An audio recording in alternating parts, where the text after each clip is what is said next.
بسم اللہ الرحمن الرحیم الحمد للہ نحمده ونصلی علی رسولہ الکریم اما بعد فاعوذ باللہ من الشیطان الرجیم بسم اللہ الرحمن الرحیم۔ آج انشاءاللہ 25ویں پارے کی کچھ مختصر منتخب آیات پیش کروں گا۔ 25ویں پارے میں ایک سورہ شورى ہے جس میں اللہ نے اہل ایمان کی صفات کو بیان کیا ہے۔ وہ صفات کیا ہیں؟ والذین استجابوا لربہم واقاموا الصلاۃ، یہ وہ لوگ ہیں جو اللہ کے حکم پر لبیک کہتے ہیں اور نماز قائم کرتے ہیں۔ وامرہم شوریٰ بینہم، اور ان کے آپس کے کام مشورے سے طے ہوتے ہیں۔ وَمِمَّا رَزَقْنَاهُمْ يُنْفِقُونَ، اور جو مال ہم نے دیا اس میں سے خرچ کرتے ہیں۔ یہ بہت اہم آیت ہے۔ اللہ نے پورے قرآن میں ہمیشہ نماز اور زکوٰۃ کو ساتھ بیان کیا ہے۔ نماز پڑھتے ہیں اور اللہ کی راہ میں خرچ کرتے ہیں، زکوٰۃ دیتے ہیں ہمیشہ۔ یہاں پر اور ایک اور مقام پہ اللہ نے نماز اور زکوٰۃ کے درمیان ایک تیسرا حکم بیان کر دیا۔ اس سے یہ پتہ چلتا ہے کہ اللہ نے اپنے عام طریقے اور عام قانون سے ہٹ کر نماز اور زکوٰۃ کے درمیان جو ایک تیسرا حکم بیان کیا تو اصل میں اس کی ویلیو کو بڑھانے کے لیے۔ بات سمجھ میں آ رہی ہے کہ نہیں آ رہی ہے؟ کیونکہ ہم تو اسی کے عادی ہو چکے ہیں، نماز زکوٰۃ نماز زکوٰۃ، درمیان میں جب کوئی تیسرا حکم آئے گا تو ایک دم کان کھڑے ہو جائیں گے، یہ کیا آ گیا؟ اس سے انسان زیادہ غور سے سنتا ہے نا۔ تو ایک تو 18ویں پارے میں اللہ نے فرمایا الذین هم عن اللغو الذین قد افلح المؤمنون الذین هم فی صلاتهم خاشعون، کامیاب ہو گئے مومنین جو اپنی نمازوں میں خشوع پیدا کرتے ہیں۔ والذین هم عن اللغو معرضون، لغویات سے اعراض کرتے ہیں اور زکوٰۃ ادا کرتے ہیں، تو لغو باتوں سے بچتے ہیں۔ اور ایک آیت یہ ہے، اس میں اللہ نے فرمایا کہ ایمان والے نماز پڑھتے ہیں، آپس کے کام مشورے سے بولو بھائی طے کرتے ہیں اور ہماری راہ میں خرچ کرتے ہیں۔ اس سے مشورے کی اہمیت کا پتہ چلتا ہے۔ توجہ ہے نا آپ لوگوں کی؟ کس کا پتہ چلتا ہے؟ مشورے کا۔ مشورے کو عربی میں کہتے ہیں استشارہ۔ کیا کہتے ہیں؟ استشارہ۔ اب مجھے ایک بات بتاؤ، ہمارے ہاں استشارہ کی ویلیو زیادہ ہے یا استخارہ کی؟ استخارے کی۔ قرآن کس کی ویلیو بڑھا رہا ہے؟ استشارے کی۔ کیوں؟ خوب سمجھیں۔ استخارہ دعا ہے، استشارہ کامیابی تک پہنچنے کا ایک ظاہری سبب ہے۔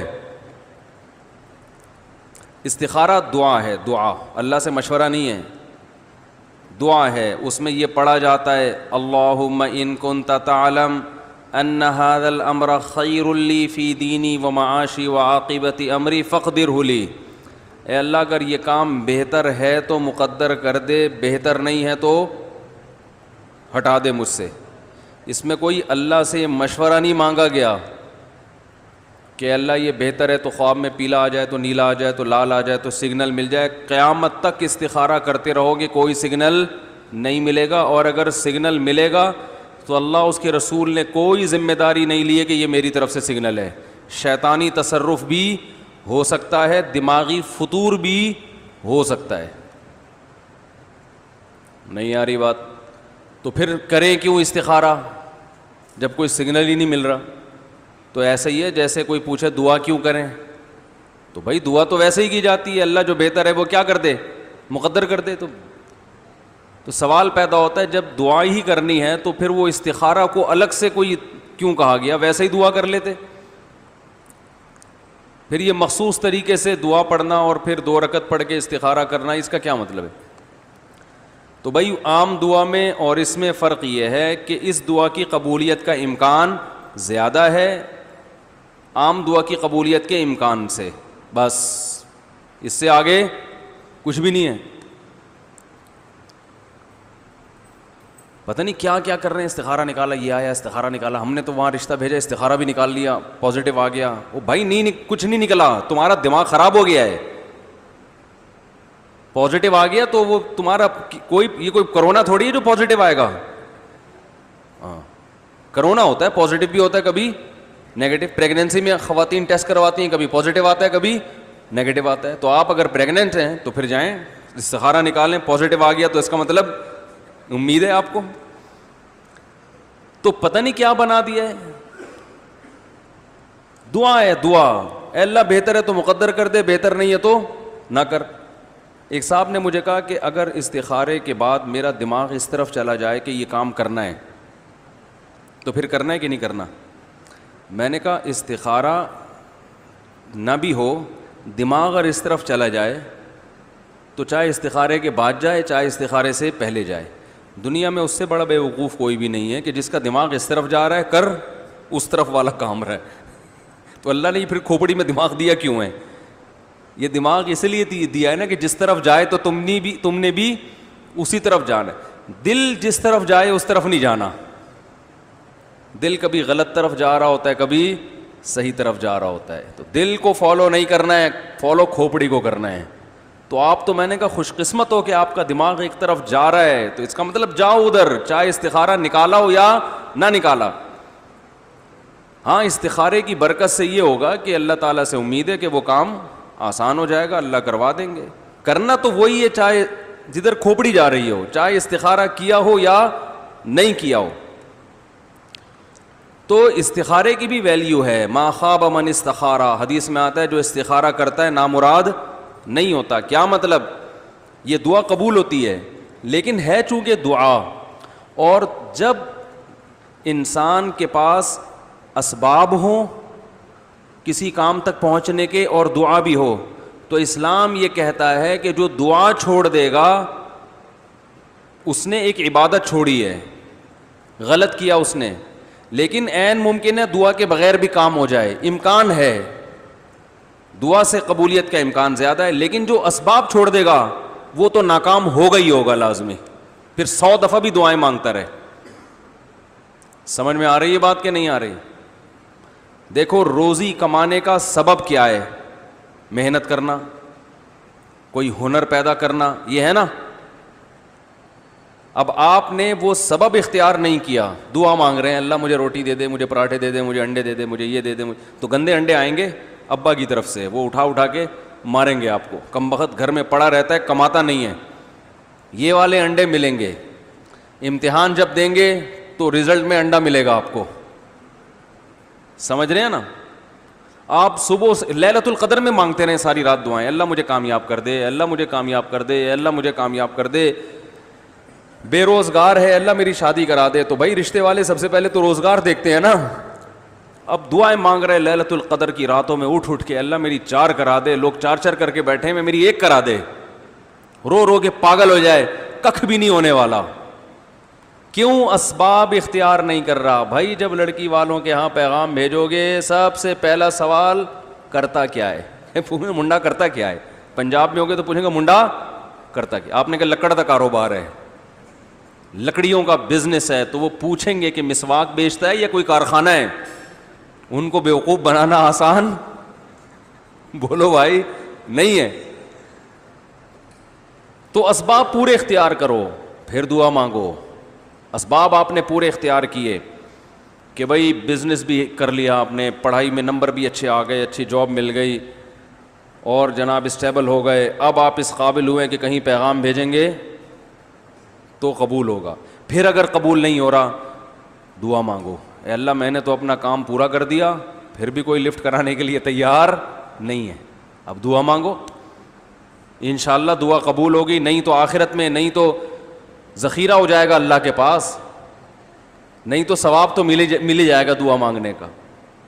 تو اسلام میں اسباب پہلے ہیں, اس کے بعد دعائیں ہیں. پیغمبر صلی اللہ علیہ وسلم کا واقعہ سنا ہے نا, غزوہ خندق میں اپنے دفاع کے لیے پوری صلاحیتیں صحابہ کی جھونک دی میدان میں, چاروں طرف خندق کھود دیے ڈیفنس کے لیے, دشمن آ نہ سکے. بھوک برداشت کی, پتھر باندھے, جو آپ کے بس میں تھا دشمن کو روکنے کے لیے وہ کر لیا. بدر میں دیکھو لڑائی ہوئی ہے, 313 مقابلے میں آ کے کھڑے ہو گئے, اب کچھ بھی نہیں ہو سکتا. یا اللہ ہمارے پاس اب اس کے علاوہ کچھ ہوتا تو لے آتے, ہے ہی نہیں تو کہاں سے لائیں. لیکن اب ہتھیار ڈال کے بیٹھ نہیں جائیں گے, لڑیں گے. کیا کریں بھائی, اب یہ تو نہیں کہ وہ 1000 ان 313 کو کاٹ کے چلے جائیں, جو ہمارے بس میں ہے ہم نے کر دیا. اب نبی صلی اللہ علیہ وسلم نے دعا مانگی ہاتھ اٹھا کے, اے اللہ اگر ان کو شکست ہو گئی, لم تعبد, قیامت تک تیری عبادت نہیں ہوگی. اے اللہ تیرے ہاتھ میں, ہم نے تو جو کر سکتے تھے وہ کر لیا, کچھ بھی نہیں ہے, چند گھوڑے ایک آدھ تلواریں, اب کیا کریں بھائی. پوری صلاحیتیں, پورے اسباب میدان میں جھونک دیے. ابو بکر کو, عمر کو, عثمان کو, علی کو, جعفر طیار کو, حمزہ کو رضی اللہ عنہم, اپنے ان جگر کے ٹکڑوں کو میدان میں لا کے کھڑا کیا ہے اور بتا دیا کہ اللہ اسباب کی دنیا میں اب فتح کی امید نہیں ہے, لیکن اب تو دیکھ لے, ہم سے جو ہو سکتا تھا ہم نے کر دیا.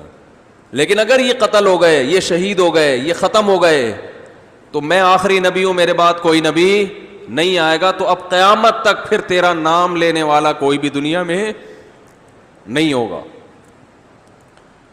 آج سب استخارے پہ ٹرخا رہے ہیں, سب سارے کام مسلمان کے کس پہ ہو رہے ہیں. یہاں تو پتہ نہیں, ہمارے اگر سائنسدان گئے نا چاند پہ تو استخارہ نکالیں گے.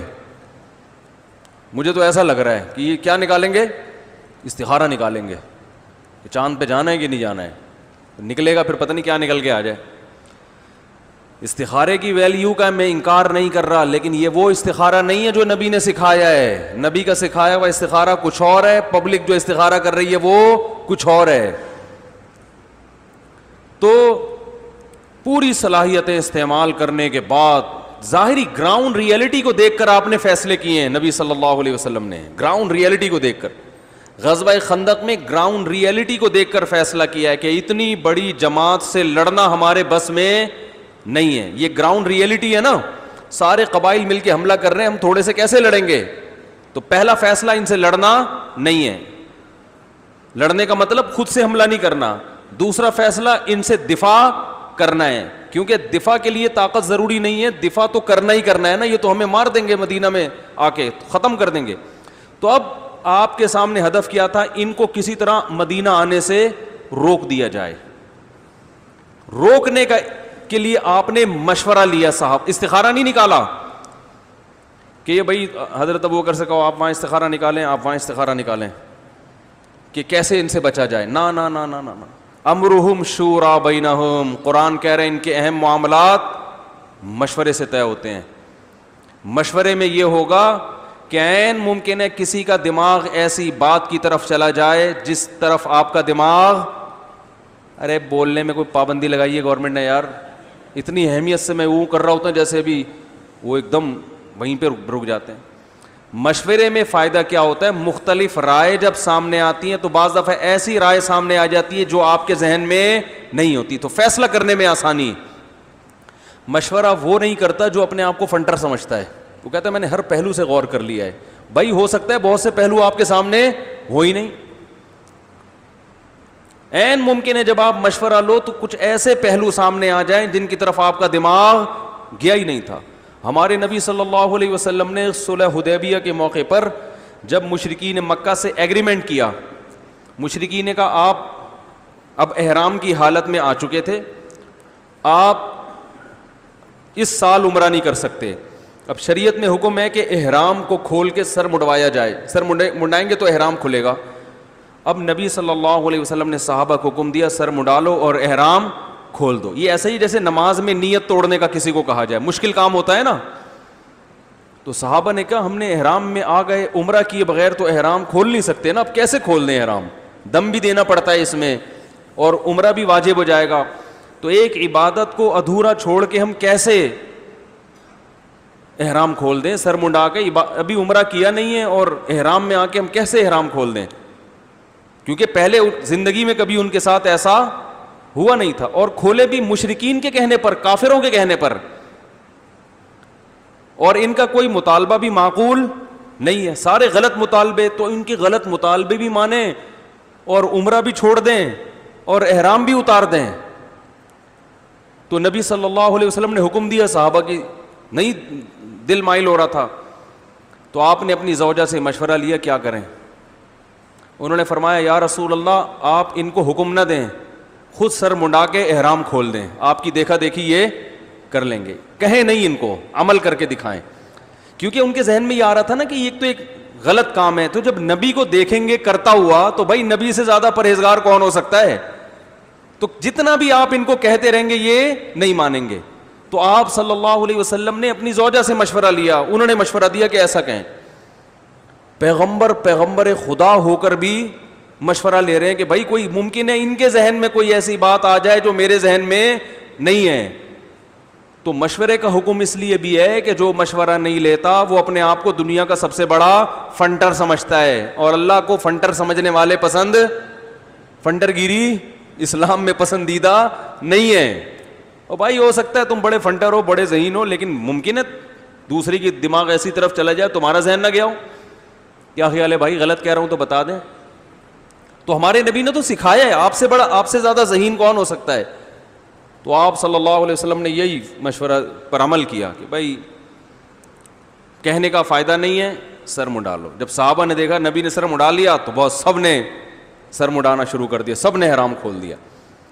تو ہم ہوتے استخارہ, ہر چیز میں استخارہ, استخارے پر فیصلے ہو رہے ہیں. کیونکہ زیادہ تر لوگ استخارہ کرتے ہیں شادی بیاہ کے موقع پر اور بیڑا غرق کر رہے ہیں. زیادہ تر نکاح کے موقع پہ استخارے نکال کے رشتوں کا بیڑا غرق کیا جا رہا ہے. یہ تو بہت ہو رہا ہے. اچھا بھلا رشتہ آیا بہن کے لیے, بیٹی کے لیے, استخارے میں نہیں آیا, ٹھیک ٹھاک رشتے کو چلتا کر دیا, کسی مکھنچو سے شادی کر دی کیونکہ وہ استخارے میں آ گیا تھا. میں پتہ نہیں کیوں نہیں آ رہا استخارے میں سمجھ میں نہیں آ رہا ہے بھائی. اچھا خیر, تو پتہ نہیں لوگ بیوقوف کیسے بناتے ہیں. تو یہ بیوقوف بناتے ہیں کیوں بتا رہا ہوں. تو یہ مزاح کر رہا ہوں, اس کو سیریس نہ لیں بھائی. تو استخارہ نکالا, اچھے رشتے. ابھی ماں باپ اپنی بچی کو لے کر آئے, رشتہ آیا ہوا ہے, مان کے ہی نہیں دے رہی, استخارے میں آ رہا ہے اس بچی کے کہ یہ بندہ ٹھیک نہیں ہے. تو میں نے کہا یہ اس کو سمجھ میں ہی نہیں آ رہا ہوگا, لڑکا پسند نہیں ہوگا, استخارے کی پہ ڈال دیا. آج کل یہ بھی ہے کہ جو چیز سمجھ میں نہیں آ رہی استخارے پہ ڈال دو. بدنام کون ہوگا, استخارہ ہوگا, ٹھیک ہے نا. بدنام کون ہوگا, وہ ہوگا انہوں نے بولا, اس میں نہیں آیا. تو مسلمان گراؤنڈ ریئلٹی کو دیکھ کے فیصلہ کرتا ہے, استخاروں کی بیس پہ فیصلہ نہیں کرتا. استخارہ کرتا ہے اللہ سے مدد مانگنے کے کہ بھائی اللہ ہم نے پورے اسباب اختیار کر لیے, فیصلہ کرنا تو ہمارے اسباب سے ہوتا کچھ نہیں ہے, ہمارے اسباب سے ہوتا کچھ نہیں ہے, ہم نے تو سب کچھ کر لیا, اب مدد کون کرے گا, تو اس کے لیے استخارہ کیا جاتا ہے کہ اصل فیصلہ تو تیرا ہے. ہو سکتا ہے میں صحیح سوچ رہا ہوں لیکن وہ غلط ہو, اور جس کو میں غلط سمجھ رہا ہوں ہو سکتا ہے وہ صحیح ہو. تو بس تو کہیں میں نے تو جو کرنا تھا کر لیا, اب تو وہ کرا جو تیرے علم میں بہتر ہو, کرانا وہی تو نے, ٹھیک ہے نا, میرے فیصلوں پہ نہ جانا. تو ہمارے نبی نے غزوہ خندق میں مشورہ لیا صحابہ سے. تو اور دوسرا مشورے کا اصول یہ ہے کہ مشورہ اس سے لیا جائے جو اس فیلڈ میں ماہر ہو. سمجھ میں آ رہی ہے بات. جنگ لڑنی ہے, مشورہ حکیم سے لے رہے ہیں. مشورہ کس سے, وہ غزوہ خندق میں آپ صلی اللہ علیہ وسلم نے جنگ میں قبائل کی جنگ کو روکنا تھا نا, دفاع کرنا تھا. تو یہ نہیں کہ عرب کے جتنے حکیم ہیں, ایران کے جتنے حکیم ہیں سب کو بلا لیا ہو, ایسا نہیں ہے. جنگی ماہرین کو بلایا, اور آپ صلی اللہ علیہ وسلم نے خاص طور پر یہ جنگ ایران میں ہوا کرتی تھی کہ چاروں طرف سے قبائل. تو سلمان فارسی سے مشورہ لیا کہ عرب تو اس جنگ کے عادی ہے ہی نہیں, آپ بتاؤ کیسے یعنی اس موقع پر ہم کیسے ڈیفینس کریں. تو سلمان فارسی رضی اللہ تعالیٰ عنہ نے مشورہ دیا کہ یا رسول اللہ ہمارے ہاں ایران میں فارس میں ایسی جنگیں ہوتی ہیں تو ہم خندقیں کھودتے ہیں. تو ان کے مشورے پر عمل کیا گیا پھر. تو اس لیے ہمارے جو بھی فیصلے ہوں میرے بھائی گراؤنڈ ریئلٹی کو سامنے رکھ کے ہونے چاہیے.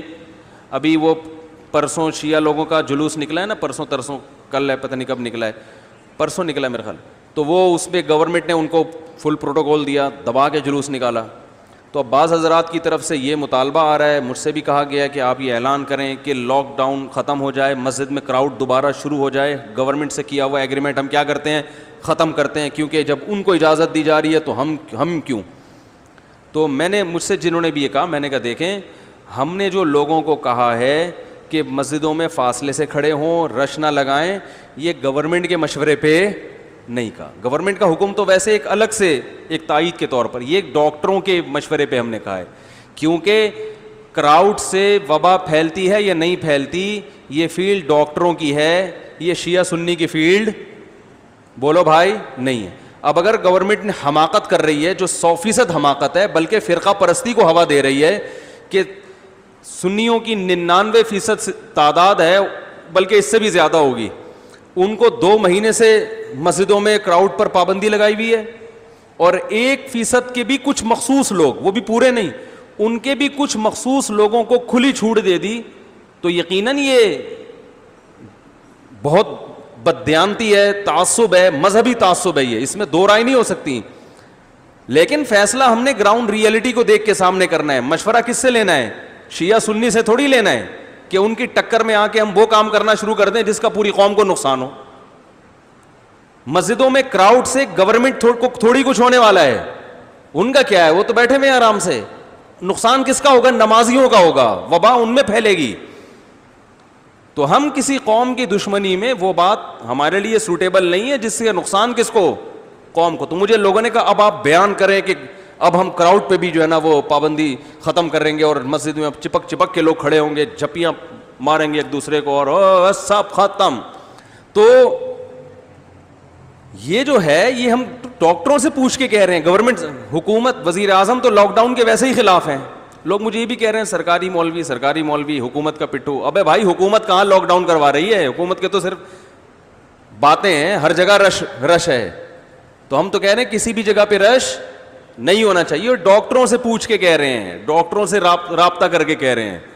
تو ایک فریق کو گورنمنٹ نے اجازت دی لاک ڈاؤن کی, گورنمنٹ کی نااہلی ہے یہ, لیکن گورنمنٹ کی نااہلی کی سزا پبلک کو نہیں دی جا سکتی, اور اس نااہلی کا بھی نتیجہ اللہ نہ کرے ابھی نکلے گا. آپ دیکھیے گا یہ جو جلوس نکلا ہے نا, اس سے جو وبا پھیلے گی, پہلے اسی قسم کی حرکتیں ہوئی ہیں جس سے یہ بیماری پھیلی ہے, وہی حرکتیں حکومت نے دوبارہ کروائی. اب دوبارہ, کیونکہ یہ ایسے ہو رہا ہے, کورونا کے کیسز اوپر جاتے ہیں, پھر نیچے آتے ہیں, پھر دوبارہ اوپر جانا شروع ہو جاتے ہیں. تو یہ تو ایک تماشا ہو رہا ہے. تو گورنمنٹ کی نااہلی ہے, اور اس سے کم از کم ایک فائدہ تو ہو گیا کہ صاف پتہ چل دیا کہ حکومت کے ہاں انصاف نہیں ہے. ایک مخصوص طبقے کے بھی مخصوص افراد کو نوازا جا رہا ہے خاص طور پر, ٹھیک ہے نا, جو اتنی بڑی اکثریت میں ہیں وہ سوتیلے ہیں, اور جو منورٹی کی بھی منورٹی وہ کیا ہیں, وہ اپنے ہو گئے. تو یہ نااہلی بھی گورنمنٹ کی پتہ چل رہی ہے اس سے. تو خیر کہاں سے کہاں بات چلی گئی بھائی. تو نبی صلی اللہ علیہ وسلم نے مشورہ لیا, اور مشورے پر سمجھ میں آیا آپ صلی اللہ علیہ وسلم کے, اور عمل کیا. دیکھو اللہ وہی بھی تو نازل کر سکتا تھا نا, کہ آپ کو کیا ضرورت ہے پوچھنے کی, وہی نازل ہوگی یوں کر لیں. لیکن بہت سے موقعوں پر وہی نہیں ہوئی ہے. غزوہ احد میں مشورے, کیونکہ آپ نے امت کو گائیڈ بھی تو کرنا تھا نا, کیونکہ آپ کو معلوم تھا کہ میں دنیا سے جاؤں گا تو وہی کا سلسلہ ختم. اب یہ فرشتوں کا انتظار تھوڑی کریں گے, جبریل علیہ السلام آگے بتائیں گے یہ کرنا ہے وہ کرنا ہے. بھائی ایک طریقہ بتا کے جاؤ کہ ایسے مواقع پہ یہ کچھ کرنا ہے. لیکن نبی بتا کے چلے گئے, ہاں ہم نے صرف استخارے والی حدیث لے لی, باقی تمام حدیثوں کو چھوڑ دیا. پھر نبی کے معجزے بھی ہوئے ہیں. جب اپنا کام کیا تو پھر آپ نے کدال ماری ہے تو چنگاری اڑی. آپ نے فرمایا کیسر و کسرا کے خزانے کنگن میں اپنی امت کے ہاتھوں میں دیکھ رہا ہوں. پھر معجزے بھی صادر ہوئے. تو معجزے کرامت جب آپ اپنا پورا کام کر لیں پھر ہوتے ہیں. کام کیا نہیں ہے. ایک صاحب مجھے کہنے لگے شادی نہیں ہو رہی ہے, شادی نہیں ہو رہی ہے, شادی نہیں ہو رہی ہے. میں نے کہا بھائی پتہ نہیں کون سے کپڑے پہن کے تو رشتہ لینے جاتا ہے, ہاں مطلب دھوتی بنیان میں چلا جاتا ہو. پھر لڑکی والے 10 قسم کی چیزیں دیکھتے ہیں, گھر کیسا ہے, یہ تو ان کا رائٹ ہے, ان کو چاہیے دیکھیں, وہ آمدن بھی دیکھیں گے, وہ خاندان بھی دیکھیں گے. تو کہہ رہے ہیں یار اب جب ہمارا ویسا خاندان نہیں ہے تو ہم کیا کریں. میں نے کہا پھر ذرا کمتر لوگوں میں شادی کر لو, جس قسم کا ڈیزائن ہے آپ کا اسی ڈیزائن کی تلاش کر لو, جتنے پیسے جیب میں ہیں اس سے زیادہ غریب لڑکی تلاش کر لو, تو اس پہ آمادہ نہیں ہوتے. بھائی آپ کی تنخواہ کم ہے تو کسی غریب گھرانے میں رشتے کا پیغام بھیجو, مان جائیں گے وہ. آپ 15,000 کما رہے ہو تو ایسی لڑکی سے شادی کرو جس کے ابا کی آمدن 10,000 ہو. کیا خیال ہے؟ اگر آپ کہتے ہو ایسا رشتہ ملے گا نہیں, یہ جھوٹ ہے. دنیا میں سب سے بڑے غریب آپ نہیں ہو. اگر آپ غریب ہو تو آپ سے بھی زیادہ غریب دنیا میں پڑے ہوئے ہیں, لیکن معیار بہت اونچا ہے. 15,000 والا 10,000 والی سے شادی بولو بھائی نہیں کرے گا. وہ چاہتا ہے 10 انگلیاں میری گھی میں ہو, بے شک سر کڑھائی میں ہو. ٹھیک ہے نا. تو اللہ کے بندے, جب تو 15,000 کما رہا ہے تو 15 لاکھ والی تیرے ساتھ چلے گی کیسے؟ وہ تو جوڑ ہی نہیں بیٹھتا نا. تو پھر وہ لاک ڈاؤن کے بہانے سوشل ڈسٹینس ہی رکھے گی آپ سے. ٹھیک ہے نا. آج کل تو بڑا اچھا عذر بھی ملا ہوا ہے سوشل ڈسٹینس کا. مسئلہ 15,000 کا ہوگا, بلی ڈالی جائے گی کس پہ؟ بہت سی بیویاں بھاگ گئی ہیں آج کل لاک ڈاؤن کا کہہ کے نا. وہ بھاگی لاک ڈاؤن کی وجہ سے نہیں ہے, وہ میاں کے پاس پیسے نہیں ہوتے تو وہ بھاگ جاتی ہیں. تو جیسی اللہ نے جتنی حیثیت دی ہے اس حساب سے تلاش کرو بھائی. کیا خیال ہے؟ تو گراؤنڈ ریئلٹی کو دیکھ کے سامنے رکھ کے فیصلہ کرنا ہے. لڑائی میں بھی, اپنے شادی بیاہ میں بھی, کاروبار میں بھی. کاروبار جب کرو, گورے کاروبار میں زیادہ تر کامیاب کیوں ہوتے ہیں؟ وہ دیکھتے ہیں بھائی, 100 دفعہ سوچتے ہیں, مشورے لیتے ہیں کون سا کام چل رہا ہے, پھر ایک فریم ورک تیار کرتے ہیں, فریم ورک بناتے ہیں. ان کے یہاں مشوروں کے لاکھوں روپے تنخواہ ہوتی ہے. بڑی بڑی کمپنیاں جو دنیا میں ہٹ ہوئی ہیں نا, ان میں صرف مشورہ دینے کے لیے کچھ بندے بیٹھے ہوئے ہوتے ہیں. ان کو صرف مشورے کے پیسے مل رہے ہوتے ہیں. کہ آپ کا کام یہ ہے کہ بہتر سے بہتر ہم کمپنی کو ارننگ کیسے کر سکتے ہیں. آپ بس بیٹھ کے سوچو, جو کھانا ہے کھاؤ, جو پینا ہے پیو, لگژری لائف ان کو دیتے ہیں کہ آپ کو کوئی ٹینشن نہیں ہونی چاہیے. ان کو پتا ہے نا اگر اس کو کوئی رکشے میں آ رہا ہے وہ مشورہ دے گا ہیں؟ وہ چنچی میں بیٹھ کے آ رہا ہے, وہ کدھر مشورہ دے سکتا ہے بھائی؟ وہ بیچارہ چنچی میں لڑکتے لڑکتے بچی تھی. صحیح ہے نا. پھر وہ آئے گا, وہ ٹرخانے والا کام کرے گا. تو مشورہ کی بڑی ویلیو ہوتی ہے کہ بھائی اس سے مشورہ لینا ہے. تو وہ لوگ, انہوں نے دنیا میں غور کیا نا, تبھی دنیا کے امام بن گئے. انہوں نے کہا بھائی سب سے اہم ترین شعبہ کیا ہے؟ مشیر. جو ہماری میٹنگ میں بیٹھ کے کیا کرے گا؟ مشورہ. اس کو صرف اسی کے پیسے ملتے ہیں, آپ بس سوچتے رہو بیٹھ کے. وہ سوچتا رہتا ہے. ہمارے ایک رشتے دار تھے شپ میں, انہوں نے کہا کہ جتنا گوروں کے ہاں جتنا بڑا عہدہ ہوتا ہے نا, اتنا کم کام ہوتا ہے اس کا. جتنا بڑا عہدہ ہوگا نا, اتنا ہی کام اس کے ذمے کم اور مزے اس کے زیادہ. کیونکہ وہ کہتے ہیں کام جب زیادہ لگاؤ گے تو سوچنے کا ٹائم کم ملے گا, اور تنخواہ کم دو گے تو زیادہ تر تو سوچنا اس کا اپنے بیوی بچوں کی فلاح و بہبود میں ہی لگ جائے گا نا. تو اتنا دو ان کم بختوں کو, معذرت کے ساتھ, ان کم بختوں کو رسک سے اور یہ تمام چیزوں سے کیا کر دو؟ آزاد. اس لیے میں کہتا ہوں بھائی جو بڑے بڑے علماء ہیں نا, جو ویژنری ہیں, جن ایک لائف ہے, ان کی ایک سوچ ہے, جو ایک ویژن بناتے ہیں, ان کو بھی مالی جو معاملات ہیں نا اس کی ٹینشن سے آزاد کر دینا چاہیے. ہمارے ہاں بیچارے مولاناؤں کی تنخواہیں اتنی کم ہوتی ہیں مساجد میں کہ وہ مولانا بیچارہ اپنے گھر باری کی فکر میں لگا رہتا ہے. ٹھیک ہے, جو اکثر مسجدوں میں ایسا, سب جگہ نہیں ہوتا لیکن بہت ساری مسجدوں میں ایسا ہوتا ہے. اتنی تھوڑی تھوڑی تنخواہیں. میں جانتا ہوں گاؤں دیہاتوں میں تو بڑا ظلم ہوتا ہے, بڑے بڑے علامے پڑے ہوئے ہیں, تنخواہ اتنی تھوڑی ہے کہ وہ بیچارہ اس علم سے کچھ بھی نہیں کر سکتا. وہ اپنے بچوں کی فکر میں ہی, ان کے روٹی کپڑے کے چکر میں ہی لگے رہتے ہیں. تو جو بھی دماغ استعمال کرنے والے لوگ ہیں وہ کیا ہوتے ہیں؟ یہاں سے آزاد. تو ہماری شریعت نے مشورے کی اہمیت ہمیں بیان کیا, ہم اس پر عمل نہیں کرتے, انگریز اس پر عمل کرتا ہے. ایک ایک بات سے پہلے ان کی میٹنگز ہوتی ہیں, ہر بات پہ ان کے مشورے ہوتے ہیں. لاک ڈاؤن جب انہوں نے کیا, پہلے مشورے ہوئے, ہر پہلو سے غور کیا گیا, اس کے سائیڈ ایفیکٹ کیا ہیں, اس کے مثبت نتائج کیا ہیں. تو اپوزیشن کو بھی منہ دکھانا پڑے گا. ٹھیک ہے نا. ہر وہ الگ بات ہے کہ اللہ نتیجہ اللہ کے ہاتھ میں. بعض دفعہ سب کچھ ہو کے بھی نتیجہ غلط نکلتا ہے, لیکن قوائف تو پورے کر دیے نا. تو اللہ نے تو کہا ہے بھائی تم مشورے کے بعد فیصلہ کرو, صحیح ہو تو بھی صحیح ہے, غلط ہو تو بھی صحیح ہے, نتیجہ جو بھی نکلے گا میں اس میں برکت ڈال دوں گا. غزوہ احد میں دیکھیں مشورہ ہوا تھا مدینہ سے باہر نکل کے لڑنا ہے, آپ نے مشورے پر عمل کیا, صحابہ شہید ہو گئے. منافقین کہنے لگے اچھا دیکھا غلط مشورہ تھا نا اس لیے ہوا. اللہ نے فرمایا غلط نہیں تھا, صحیح تھا, جو بھی تھا یہی مقدر تھا تمہارا. اب ایسی باتیں مت کرو کہ یوں کر لیتے تو یوں ہوتا, بلکہ آئندہ کے لیے سوچو. تو یہ بہت اہم پوائنٹ ہے. دوسرا ایک مشورے میں جلدی جلدی بتا دوں. پہلی بات, مشورہ اسلام میں استخارے سے زیادہ اہم ہے. نمبر 2, مشورہ لینا جو ہے اس فیلڈ کے ماہرین سے چاہیے. مجھ سے فون کر کے بزنس کے بارے میں مشورہ مت لیا کریں. مفتی صاحب میں گولے گنڈے کی دکان کھولنے والا ہوں, آپ کی کیا رائے ہے؟ بھائی مجھے کیا پتا گولے گنڈے کی دکان کی, ایک تو مثال دے رہا ہوں گولے گنڈے کی. ہاں آپ مجھ سے میری فیلڈ کے بارے میں مشورہ لے سکتے ہیں. صاحب مدرسے میں بچے کو پڑھانا ہے, کس عمر میں پڑھانا ہے, شادیاں کرنی ہے, ایک مثال دے رہا ہوں, تو میں بتا دوں گا, پٹو گے. میرا مشورہ جنرل ایک مشورہ ہے, ہول سیل کے حساب سے, اس لیے میں شادیوں کا مشورہ بھی نہیں دیتا. جیسے ہی فون آئے گا شادی کرنے والوں آپ کا کیا مشورہ ہے, میں کہتا ہوں بھائی جہاد کی نیت سے کرو, ثواب کی نیت سے کرو, حالات کی کوئی گارنٹی نہیں ہے, سیدھی سی بات ہے. تو کہہ رہے پھر کیوں کروں؟ بھائی ثواب ملے گا اس لیے کرو. اتنی عورتیں بیوہ طلاق یافتہ پڑی ہوئی ہیں, ان کا گھر بساؤ, بہت ثواب ملے گا. تو مفتی صاحب اور حالات کیا ہوں میں نا, حالات کی کوئی گارنٹی نہیں ہے. حالات والات کیا ہوتے ہیں؟ حالات کی میں اپنی گارنٹی نہیں, مجھے کچھ پتہ نہیں ایک سیکنڈ میں اللہ بچا کے رکھ کے کیا ہو جائے. میں اپنی گارنٹی نہیں تو آپ کی گارنٹی کہاں سے لوں گا بھائی؟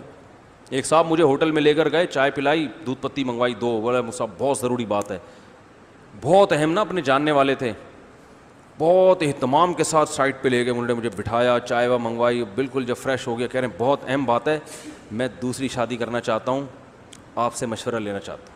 ان کا خیال تھا میں اس کی پیٹھ تھپکوں گا, زندہ باد, ماشاء اللہ بڑی خوبصورت لائف گزرے گی, آہا 10 انگلیاں گھی میں, ان کا یہ خیال تھا. میں نے کہا بھائی ضرور کرو, میں منع نہیں کروں گا, کیونکہ معاشرے کو اس کی ضرورت ہے. آپ کو ضرورت ہو نہ ہو, معاشرے کو ضرورت ہے. زنا بھی پھیل رہا ہے, طلاق یافتہ بیوہ کنواری لڑکیوں کی بھرمار ہے, کوئی گھاس ڈالنے کے لیے بیچاریوں کو تیار نہیں ہے, کوئی گھر بسانے کے لیے تیار ہے. ہمت کرو, شاباش, ثواب. تو کہنے لگے فائدہ, اور کیا فائدہ ہوگا؟ میں نے کہا ثواب کی گارنٹی ہے, حالات کی کوئی گارنٹی. بولو بھائی نہیں. کہنے کیا ملے گا؟ میں نے کہا ثواب ملے گا بس. اب یہ بہت بڑی چیز ہے اگر ثواب مل رہا ہے آپ کو, لیکن لوگ کہتے ہیں یار ہم ثواب کے لیے اتنی بڑی قربانی دیں. تو صحابہ کرام نے غزوہ احد میں جو بہت بڑی قربانی دی تھی, کس کے لیے دی تھی؟ ثواب کے لیے دی تھی نا. تو ثواب کے لیے قربانی دینا مردوں کا کام ہوتا ہے, اور صرف دنیا کے پیچھے بھاگنا یہ نفس پرستی ہے, ٹھیک ہے نا. تو آپ ہمت کرو, بہت ساری عورتیں بیچاری بیوہ بیٹھی ہوئی ہیں, اور کر کے پھر پٹو, تو پٹنا برداشت کرو, بولو یہ کس کے لیے ہے؟ اللہ کے لیے. برداشت کرو. موسٹ وانٹیڈ گاڑی کے پیچھے لکھ کے لگا دو, بائک کے پیچھے پکڑا جاؤں, کہیں بھی پکڑا جا سکتا ہوں. تو کیونکہ جو کرتے ہیں بھاگ کے آتے ہیں, تو کسی خوش فہمی میں مبتلا ہو کے 4 شادیاں نہ کریں, ثواب کی نیت سے کریں. اور ایسی کی, یہ جملہ یاد رکھ لیں, ایسی کی تیسی, ٹھیک ہے نا. کیونکہ جو وہ ہو جاتا ہے نا, گھبرا جاتا ہے, وہ پھر گیا. اب آپ نے کی, وہ کرنے لگے, اور ایک صاحب آئے کہہ رہے میرے دوسری شادی ہو رہی ہے, نکاح پڑھا دیں. تو میں نے کہا اچھا ٹھیک ہے. اب نکاح کے لیے مجھے ٹائم دے دیا, میں آ کے بیٹھا ہوں, ان کا نکاح ہونے والا ہے, جا کے وضو کر رہے ہیں, پہلے 2 رکعت نفل پڑھی انہوں نے. میں نے کہا چلو اچھی بات ہے بھائی, نکاح سے پہلے اللہ کو یاد کر رہے ہیں, سبھی اچھی بات ہے. سلام پھیرا, پھر بیٹھے پھر 2 رکعت نفل کی نیت باندھ لی. سچی مچی کا واقعہ بتا رہا ہوں. پھر کیا ہوا, پھر پتہ نہیں کیا خیال ہے, پھر وضو کر کے آئے, پھر 2 رکعت نفل. میں نے کہا کیا ہو گیا بھائی, یہ دن میں تو تراویحیں کب سے ہو گئی ہیں. کہہ رہے یار بے چینی ہو رہی ہے, گھبراہٹ ہو رہی ہے, پتہ نہیں میں کیسا کام کرنے جا رہا ہوں. تو میں نے کہا پھر نہیں کرو, اگر ہمت نہیں. کہہ رہے نہیں کروں گا تو صحیح, وہ تو لڑکی والے انتظار میں بیٹھے ہوئے ہیں. تو میں نے کہا مسجد میں نہیں, کہہ رہے ان کے گھر جانا ہے. تو میں نے کہا پھر چلو یار جلدی چلو, میرے پاس ٹائم نہیں ہے. وہ بھائی اس بیچارے کی جو 40 سال تو اس کی کم از کم عمر ہوگی, کہ جو سانسیں پھول رہی ہیں, پسینے چھوٹ رہے ہیں, وہ نہیں گیا. ان کو فون کر دیا ذرا 2-4 دن ڈیلے کر دیتے ہیں اس کو. میں نے کہا چلو شاید کوئی نیروبین کے انجیکشن لگانے انہوں نے اعصابی قوت کے لیے. تو 2-4 دن کے بعد پھر فون آیا کہ آ جائیں. میں نے کہا آپ آ جائیں. آ گئے. کہنے لگے وہ ذرا, پھر وہی ان کی کیفیت دوبارہ, سانس پھول رہا ہے, یہ ہو رہا ہے, وہ ہو رہا ہے. 3-4 دفعہ اس طرح ہوا ہے. میں نے کہا بھائی اللہ کا واسطہ آپ کچھ اور کر لو, یہ والا کام ابھی یہ کیفیت ہے, جب شادی کر کے پکڑے جاؤ گے اس بیچاری کا بیڑا غرق کرو گے, دوسری کا یا پہلی کا, کسی نہ کسی کا بیڑا غرق ہونے والا ہے. میں نے کہا میں نہیں پڑھا رہا, نکلو یہاں سے. تو یہ کرنا ہے تو پھر نہیں ہوتا ہے تو پھر ایسی کی تیسی. ثواب ملے گا بس. اور پھر محلے والے پوچھیں نا کیوں کی, ثواب کے لیے کی ہے. اس پہ کوئی خوش نہیں ہوگا, 2 چانٹے اور لگیں گے. اس پہ کیا ہوگا, 2 چانٹے اور لگیں گے. ابے وہ منہ چڑھا رہا تو ہمارا, ایک تو الٹے کام کر رہا ہے, اوپر سے کہہ رہا ہے ثواب کے لیے. تو موسٹ وانٹیڈ کا بھی تو مزہ آیا یار. دیکھو امریکہ میں نا کچھ نوجوان لوگ عجیب عجیب سے بال بناتے ہیں, عجیب عجیب شکلیں بناتے ہیں, دیکھا ہوگا آپ نے نا. وجہ اس کی ہے کہ لائف کو انجوائے کرتے کرتے تھک جاتے ہیں, تو کہتے ہیں اب ذرا کوئی ڈفرینٹ اسٹائل ہونا چاہیے, دیکھنے میں کچھ عجیب سے نظر آئیں, لوگ ہمیں دیکھیں. کسی نے شیطان لکھا ہوتا ہے پیچھے اپنی گاڑی کے پیچھے, تو وہ تو غلط طریقہ ہے. آپ کوئی اچھا کام کر کے پٹو, ٹھیک ہے نا. وہ شاعر نے کہا ہے نا, بدنام جو ہوں گے تو نام نہ ہوگا, بدنام ہوں گے تو نام بھی تو اسی سے پھیلے گا نا بھائی. تو لیکن مشورہ کر لینا. تو اب آپ مجھے فون کریں گے مشورہ کرنے کے لیے, تو میں نے ہول سیل کے حساب سے سب کو مشورہ دے دیا, لہذا مجھ سے اس موضوع پر مشورہ کرنے کی ضرورت نہیں ہے. یہ مشورہ سب کے لیے ہو گیا. تو اللہ نے کیا فرمایا, ان کے آپس کے معاملات کہاں سے طے ہوتے ہیں, مشورے سے. تو مشورے کا جلدی جلدی نمبر بتا دوں. پہلی بات, مشورے کی اہمیت اسلام میں بہت ہے. نمبر 2, جس سے مشورہ لے رہے ہو وہ اس فیلڈ کا ماہر و تجربہ بھی رکھتا ہو. صحت کے بارے میں ڈاکٹروں سے مشورہ لو. کرونا وائرس میں آپ نے ڈسٹینس رکھنا ہے یا نہیں رکھنا, یہ وزیر اعظم سے مشورہ مت لو, یہ وزیر اعلیٰ سندھ سے مشورہ مت لو, یہ مسجد کے امام سے, شیخ الحدیث سے, مفتی صاحب سے مشورہ مت لو. یہ کس سے لوگے, یہ ڈاکٹر سے مشورہ لوگے, ٹھیک ہے نا. اور دینی معاملہ ہو کوئی, اس میں مشورہ کس سے لوگے, ڈاکٹروں سے نہیں بلکہ علماء سے مشورہ لوگے. اور بہت ساری چیزیں جن میں مشورے لیے جاتے ہیں, تو ہر فیلڈ میں اس کے ماہر سے مشورہ لیا جائے گا. فریج کون سا لینا ہے آپ نے, تو یہ الیکٹریشین بتائے گا آپ کو, کیا خیال ہے. تو تیسری شرط یہ ہے کہ پہلی ہے, تیسری ہو گئی, دوسری ہو گئی. پہلے مشورے کی اہمیت, دوسری مشورہ ماہر سے لینا ہے, تیسرا مشورہ اس سے لو جس کا مشورہ دینے میں اپنا مفاد نہ ہو. بعض دفعہ یہ ہوتا ہے کہ جب ہم کسی سے مشورہ لیتے ہیں, جیسے دکان والے سے آپ پوچھ رہے ہیں فریج کی دکان میں جا کے کہ کون سی کمپنی کا فریج سب سے بہتر ہے, وہ اس کمپنی کا بہتر بتائے گا جس پہ کمیشن اس کا زیادہ ہو. اسی سے جا کے پوچھ رہے ہیں, دکان میں جا کے پوچھ رہے ہیں کہ کون سا شہد سب سے بہتر ہے, تو وہ فوراً وہ والا دے دے گا جو کمپنی اس کو کمیشن زیادہ دے رہی ہے. شوز جا کے پوچھ رہے ہیں کون سے کمپنی کے سب سے, وہ لنڈے کے اٹھا کے پکڑا دے گا آپ کو, یہ سب سے بہتر ہے, اس کو ذرا پالش کر کے چمکایا ہوا ہوگا. تو بہت سے ایماندار بھی ہوتے ہیں, لیکن ہمیں نہیں پتا کون ایماندار ہے اور کون بے ایمان. تو اصول بتا دیا بھائی, اس سے لو جس کا ذاتی مفاد نہ ہو یا ذاتی مفاد پہ زد نہ پڑ رہی ہو. مثال کے طور پر اپنی بیٹی کی شادی کرنی ہے, رشتہ آیا ہوا ہے, تو داماد سے مشورہ لینا مناسب نہیں ہے, کیونکہ داماد بعض دفعہ, آپ لوگوں کے علاوہ کی بات کر رہا ہوں, اس کو جیلسی ہوتی ہے کہ مجھ سے اچھا اس گھر میں آیا تو میری ویلیو, ارے بول لو نا یار, ڈاؤن ہو جائے گی. ایسا میں نے دیکھا ہے اپنی آنکھوں سے. ایک صاحب تھے, ان کا جب رشتہ آیا تو وہ بہت ایجوکیٹڈ تھے, تو داماد نے توڑوا دیا, کیونکہ داماد اتنا پڑھا لکھا نہیں تھا. ابھی اس کی بڑی پھوپھاں تھی, اس گھر میں سسرال جاتا تھا, چائے وائے یہ وہ, اس کو پتا تھا یار جب یہ آئے گا تو ہم تو کم ہو جائیں گی ویلیو. سب داماد ایسے نہیں ہوتے, بار بار کہہ رہا ہوں, آپ لوگ کے علاوہ کی بات کر رہا ہوں. ایک آدمی نے کہا اتنا ڈرتے کیوں ہے کہ آپ لوگ کے علاوہ کی بات, بول دو آپ لوگ کی بات کر رہا ہوں. تو بھائی ڈرتا ہوں نا, سیدھی سی بات ہے. تو داماد سے مشورہ لینے میں یہ نقصان ہوتا ہے. بیٹی کی شادی ویسے مشورے لو اس سے, بچی کی شادی میں, یعنی اس بچی کے بہنوئی, بہن کا شوہر کیا کہ بہنوئی کہلاتا ہے نا, بہنوئی سے مشورہ لینے میں بعض دفعہ نقصان, بولتے کیوں نہیں بھائی, ہو سکتا ہے وہ نہیں چاہے گا کہ مجھ سے اچھا اس گھر میں آ جائے. بعض دفعہ یہ حسد انسان کو کھا جاتی ہے, تو وہ ٹانگ اڑا دے گا, وہ کسی مکھنچو سے کروا دے گا. بعض دفعہ, ہمیشہ نہیں ہوتا لیکن ایسا ہو سکتا ہے, تو احتیاط پر عمل کرنا چاہیے. اور یہ کون سی شرط ہو گئی بھائی, تیسری شرط ہو گئی مشورے کے معاملے میں. چوتھی شرط مشورے میں یہ ہے کہ مشورہ لینا تو ماہرین سے ہے, کرنی اپنی ہے.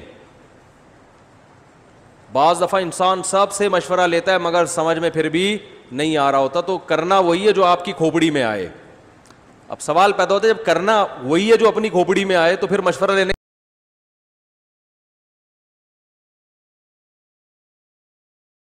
کا آپ کے سامنے آ جائیں گے, مثبت اور منفی پہلو, تو اس سے فیصلہ کرنا آپ کے لیے آسان. لیکن کرنا, کیونکہ انسان اپنے بارے میں جتنا اچھا فیصلہ خود کر سکتا ہے کوئی دوسرا نہیں کر سکتا. سمجھتے ہو کہ نہیں سمجھتے ہو؟ تو یہ بہت اہم پوائنٹ کی چیزیں ہیں جو مارکیٹ میں کیا چل رہی ہیں بھائی؟ شارٹ چل رہی ہیں, جس کی وجہ سے ہم تباہی بربادی کی طرف جا رہے ہیں. اللہ تعالیٰ سمجھنے کی عمل کی توفیق عطا فرمائے. مجھے آج جلدی نکلنا تھا, ٹائم بہت زیادہ ہو گیا.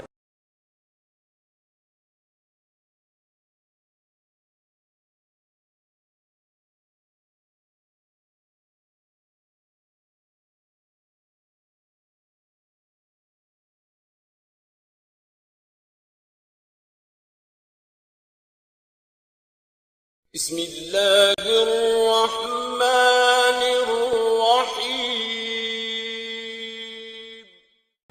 الحمد للہ نحمده ونصلي على رسوله الكريم. اما بعد فاعوذ باللہ من الشیطان الرجیم. بسم اللہ الرحمن الرحیم.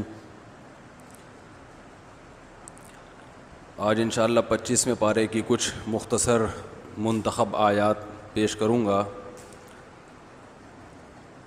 25ویں پارے میں ایک سورہ شورا ہے جس میں اللہ نے اہل ایمان کی صفات کو بیان کیا ہے. وہ صفات کیا ہیں؟ والذین استجابوا لربہم واقاموا الصلاۃ. یہ وہ لوگ ہیں جو اللہ کے حکم پر لبیک کہتے ہیں اور نماز قائم کرتے ہیں. وامرہم شورا بینہم, اور ان کے آپس کے کام مشورے سے طے ہوتے ہیں. وَمِمَّا رَزَقْنَاهُمْ يُنْفِقُونَ, اور جو مال ہم نے دیا اس میں سے خرچ کرتے ہیں. بہت اہم آیت ہے. اللہ نے پورے قرآن میں ہمیشہ نماز اور زکوٰۃ کو ساتھ بیان کیا ہے. نماز پڑھتے ہیں اور اللہ کی راہ میں خرچ کرتے ہیں, زکوٰۃ دیتے ہیں ہمیشہ. یہاں پر اور ایک اور مقام پہ اللہ نے نماز اور زکوٰۃ کے درمیان ایک تیسرا حکم بیان کر دیا. اس سے یہ پتہ چلتا ہے کہ اللہ نے اپنے عام طریقے اور عام قانون سے ہٹ کر نماز اور زکوٰۃ کے درمیان جو ایک تیسرا حکم بیان کیا تو اصل میں اس کی ویلیو کو بڑھانے کے لیے. بات سمجھ میں آ رہی ہے کہ نہیں آ رہی ہے؟ کیونکہ ہم تو اسی کے عادی ہو چکے ہیں, نماز زکوٰۃ نماز زکوٰۃ. درمیان میں جب کوئی تیسرا حکم آئے گا تو ایک دم کان کھڑے ہو جائیں گے, یہی کیا آ گیا. اس سے انسان زیادہ غور سے سنتا ہے نا. تو ایک تو 18ویں پارے میں اللہ نے فرمایا الذین هم عن اللغو الذین قد افلح المؤمنون الذین هم فی صلاتهم خاشعون. کامیاب ہو گئے مومنین جو اپنی نمازوں میں خشوع پیدا کرتے ہیں. والذین هم عن اللغو معرضون, لغویات سے اعراض کرتے ہیں اور زکوٰۃ ادا کرتے ہیں, تو لغو باتوں سے بچتے ہیں. اور ایک آیت یہ ہے, اس میں اللہ نے فرمایا کہ ایمان والے نماز پڑھتے ہیں, آپس کے کام مشورے سے بولو بھائی طے کرتے ہیں اور ہماری راہ میں خرچ کرتے ہیں. اس سے مشورے کی اہمیت کا پتہ چلتا ہے. توجہ ہے نا آپ لوگوں کی؟ کس کا پتہ چلتا ہے؟ مشورے. مشورے کو عربی میں کہتے ہیں استشارہ. کیا کہتے ہیں؟ استشارہ. اب مجھے ایک بات بتاؤ, ہمارے ہاں استشارہ کی ویلیو زیادہ ہے یا استخارہ کی؟ استخارے کی. قرآن کس کی ویلیو بڑھا رہا ہے؟ استشارے کی. کیوں؟ خوب سمجھیں. استخارہ دعا ہے, استشارہ کامیابی تک پہنچنے کا ایک ظاہری سبب ہے. استخارہ دعا ہے, دعا اللہ سے مشورہ نہیں ہے, دعا ہے. اس میں یہ پڑھا جاتا ہے اللہم ان کنت تعلم ان ھذا الامر خیر لی فی دینی ومعاشی وعاقبت امری فاقدرہ لی. اے اللہ اگر یہ کام بہتر ہے تو مقدر کر دے, بہتر نہیں ہے تو ہٹا دے مجھ سے. اس میں کوئی اللہ سے مشورہ نہیں مانگا گیا کہ اللہ یہ بہتر ہے تو خواب میں پیلا آ جائے تو نیلا آ جائے تو لال آ جائے تو سگنل مل جائے. قیامت تک استخارہ کرتے رہو گے کوئی سگنل نہیں ملے گا, اور اگر سگنل ملے گا تو اللہ اس کے رسول نے کوئی ذمہ داری نہیں لی ہے کہ یہ میری طرف سے سگنل ہے. شیطانی تصرف بھی ہو سکتا ہے, دماغی فطور بھی ہو سکتا ہے. نہیں آ رہی بات؟ تو پھر کریں کیوں استخارہ جب کوئی سگنل ہی نہیں مل رہا؟ تو ایسا ہی ہے جیسے کوئی پوچھے دعا کیوں کریں، تو بھائی دعا تو ویسے ہی کی جاتی ہے، اللہ جو بہتر ہے وہ کیا کر دے، مقدر کر دے۔ تو سوال پیدا ہوتا ہے جب دعا ہی کرنی ہے تو پھر وہ استخارہ کو الگ سے کوئی کیوں کہا گیا؟ ویسے ہی دعا کر لیتے۔ پھر یہ مخصوص طریقے سے دعا پڑھنا اور پھر 2 رکعت پڑھ کے استخارہ کرنا، اس کا کیا مطلب ہے؟ تو بھائی عام دعا میں اور اس میں فرق یہ ہے کہ اس دعا کی قبولیت کا امکان زیادہ ہے عام دعا کی قبولیت کے امکان سے، بس اس سے آگے کچھ بھی نہیں ہے۔ پتہ نہیں کیا کیا کر رہے ہیں، استخارہ نکالا، یہ آیا استخارہ نکالا، ہم نے تو وہاں رشتہ بھیجا استخارہ بھی نکال لیا، پازیٹیو آ گیا۔ وہ بھائی نہیں، کچھ نہیں نکلا، تمہارا دماغ خراب ہو گیا ہے۔ پازیٹیو آ گیا تو وہ تمہارا یہ کوئی کرونا تھوڑی ہے جو پازیٹیو آئے گا۔ ہاں کرونا ہوتا ہے، پازیٹیو بھی ہوتا ہے کبھی نیگیٹو۔ پریگنینسی میں خواتین ٹیسٹ کرواتی ہیں، کبھی پازیٹیو آتا ہے کبھی نیگیٹو آتا ہے۔ تو آپ اگر پریگننٹ ہیں تو پھر جائیں استخارہ نکالیں، پازیٹیو آ گیا تو اس کا مطلب امید ہے آپ کو۔ تو پتہ نہیں کیا بنا دیا ہے، دعا ہے دعا، اے اللہ بہتر ہے تو مقدر کر دے، بہتر نہیں ہے تو نہ کر۔ ایک صاحب نے مجھے کہا کہ اگر استخارے کے بعد میرا دماغ اس طرف چلا جائے کہ یہ کام کرنا ہے تو پھر کرنا ہے کہ نہیں کرنا؟ میں نے کہا استخارہ نہ بھی ہو، دماغ اگر اس طرف چلا جائے تو چاہے استخارے کے بعد جائے چاہے استخارے سے پہلے جائے، دنیا میں اس سے بڑا بے وقوف کوئی بھی نہیں ہے کہ جس کا دماغ اس طرف جا رہا ہے کر اس طرف والا کام رہا ہے۔ تو اللہ نے پھر کھوپڑی میں دماغ دیا کیوں ہے؟ یہ دماغ اس لیے دیا ہے نا کہ جس طرف جائے تو تم نے بھی اسی طرف جانا ہے۔ دل جس طرف جائے اس طرف نہیں جانا، دل کبھی غلط طرف جا رہا ہوتا ہے کبھی صحیح طرف جا رہا ہوتا ہے، تو دل کو فالو نہیں کرنا ہے، فالو کھوپڑی کو کرنا ہے۔ تو آپ تو میں نے کہا خوش قسمت ہو کہ آپ کا دماغ ایک طرف جا رہا ہے، تو اس کا مطلب جاؤ ادھر، چاہے استخارہ نکالا ہو یا نہ نکالا۔ ہاں استخارے کی برکت سے یہ ہوگا کہ اللہ تعالیٰ سے امید ہے کہ وہ کام آسان ہو جائے گا، اللہ کروا دیں گے۔ کرنا تو وہی ہے چاہے جدھر کھوپڑی جا رہی ہو، چاہے استخارہ کیا ہو یا نہیں کیا ہو۔ تو استخارے کی بھی ویلیو ہے، ما خاب من استخارہ، حدیث میں آتا ہے جو استخارہ کرتا ہے نامراد نہیں ہوتا۔ کیا مطلب؟ یہ دعا قبول ہوتی ہے، لیکن ہے چونکہ دعا، اور جب انسان کے پاس اسباب ہوں کسی کام تک پہنچنے کے اور دعا بھی ہو، تو اسلام یہ کہتا ہے کہ جو دعا چھوڑ دے گا اس نے ایک عبادت چھوڑی ہے، غلط کیا اس نے، لیکن عین ممکن ہے دعا کے بغیر بھی کام ہو جائے، امکان ہے، دعا سے قبولیت کا امکان زیادہ ہے، لیکن جو اسباب چھوڑ دے گا وہ تو ناکام ہوگا ہی ہوگا لازمی، پھر 100 دفعہ بھی دعائیں مانگتا رہے۔ سمجھ میں آ رہی ہے بات کہ نہیں آ رہی؟ دیکھو روزی کمانے کا سبب کیا ہے؟ محنت کرنا، کوئی ہنر پیدا کرنا، یہ ہے نا۔ اب آپ نے وہ سبب اختیار نہیں کیا، دعا مانگ رہے ہیں اللہ مجھے روٹی دے دے، مجھے پراٹھے دے دے، مجھے انڈے دے دے، مجھے یہ دے دے، تو گندے انڈے آئیں گے ابا کی طرف سے، وہ اٹھا کے ماریں گے آپ کو، کم بخت گھر میں پڑا رہتا ہے کماتا نہیں ہے، یہ والے انڈے ملیں گے۔ امتحان جب دیں گے تو رزلٹ میں انڈا ملے گا آپ کو، سمجھ رہے ہیں نا؟ آپ صبح لیلۃ القدر میں مانگتے رہیں ساری رات دعائیں، اللہ مجھے کامیاب کر دے، اللہ مجھے کامیاب کر دے، اللہ مجھے کامیاب کر دے۔ بے روزگار ہے، اللہ میری شادی کرا دے، تو بھائی رشتے والے سب سے پہلے تو روزگار دیکھتے ہیں نا۔ اب دعائیں مانگ رہے لیلۃ القدر کی راتوں میں اٹھ کے، اللہ میری 4 کرا دے، لوگ 4 کر کے بیٹھے ہیں، میری 1 کرا دے، رو رو کے پاگل ہو جائے، ککھ بھی نہیں ہونے والا۔ کیوں؟ اسباب اختیار نہیں کر رہا۔ بھائی جب لڑکی والوں کے ہاں پیغام بھیجو گے سب سے پہلا سوال کرتا کیا ہے، منڈا کرتا کیا ہے؟ پنجاب میں ہوگے تو پوچھیں گے منڈا کرتا کیا؟ آپ نے کہا لکڑ کا کاروبار ہے، لکڑیوں کا بزنس ہے، تو وہ پوچھیں گے کہ مسواک بیچتا ہے یا کوئی کارخانہ ہے؟ ان کو بیوقوف بنانا آسان بولو بھائی نہیں ہے۔ تو اسباب پورے اختیار کرو پھر دعا مانگو۔ اسباب آپ نے پورے اختیار کیے کہ بھائی بزنس بھی کر لیا آپ نے، پڑھائی میں نمبر بھی اچھے آ گئے، اچھی جاب مل گئی اور جناب اسٹیبل ہو گئے، اب آپ اس قابل ہوئے کہ کہیں پیغام بھیجیں گے تو قبول ہوگا.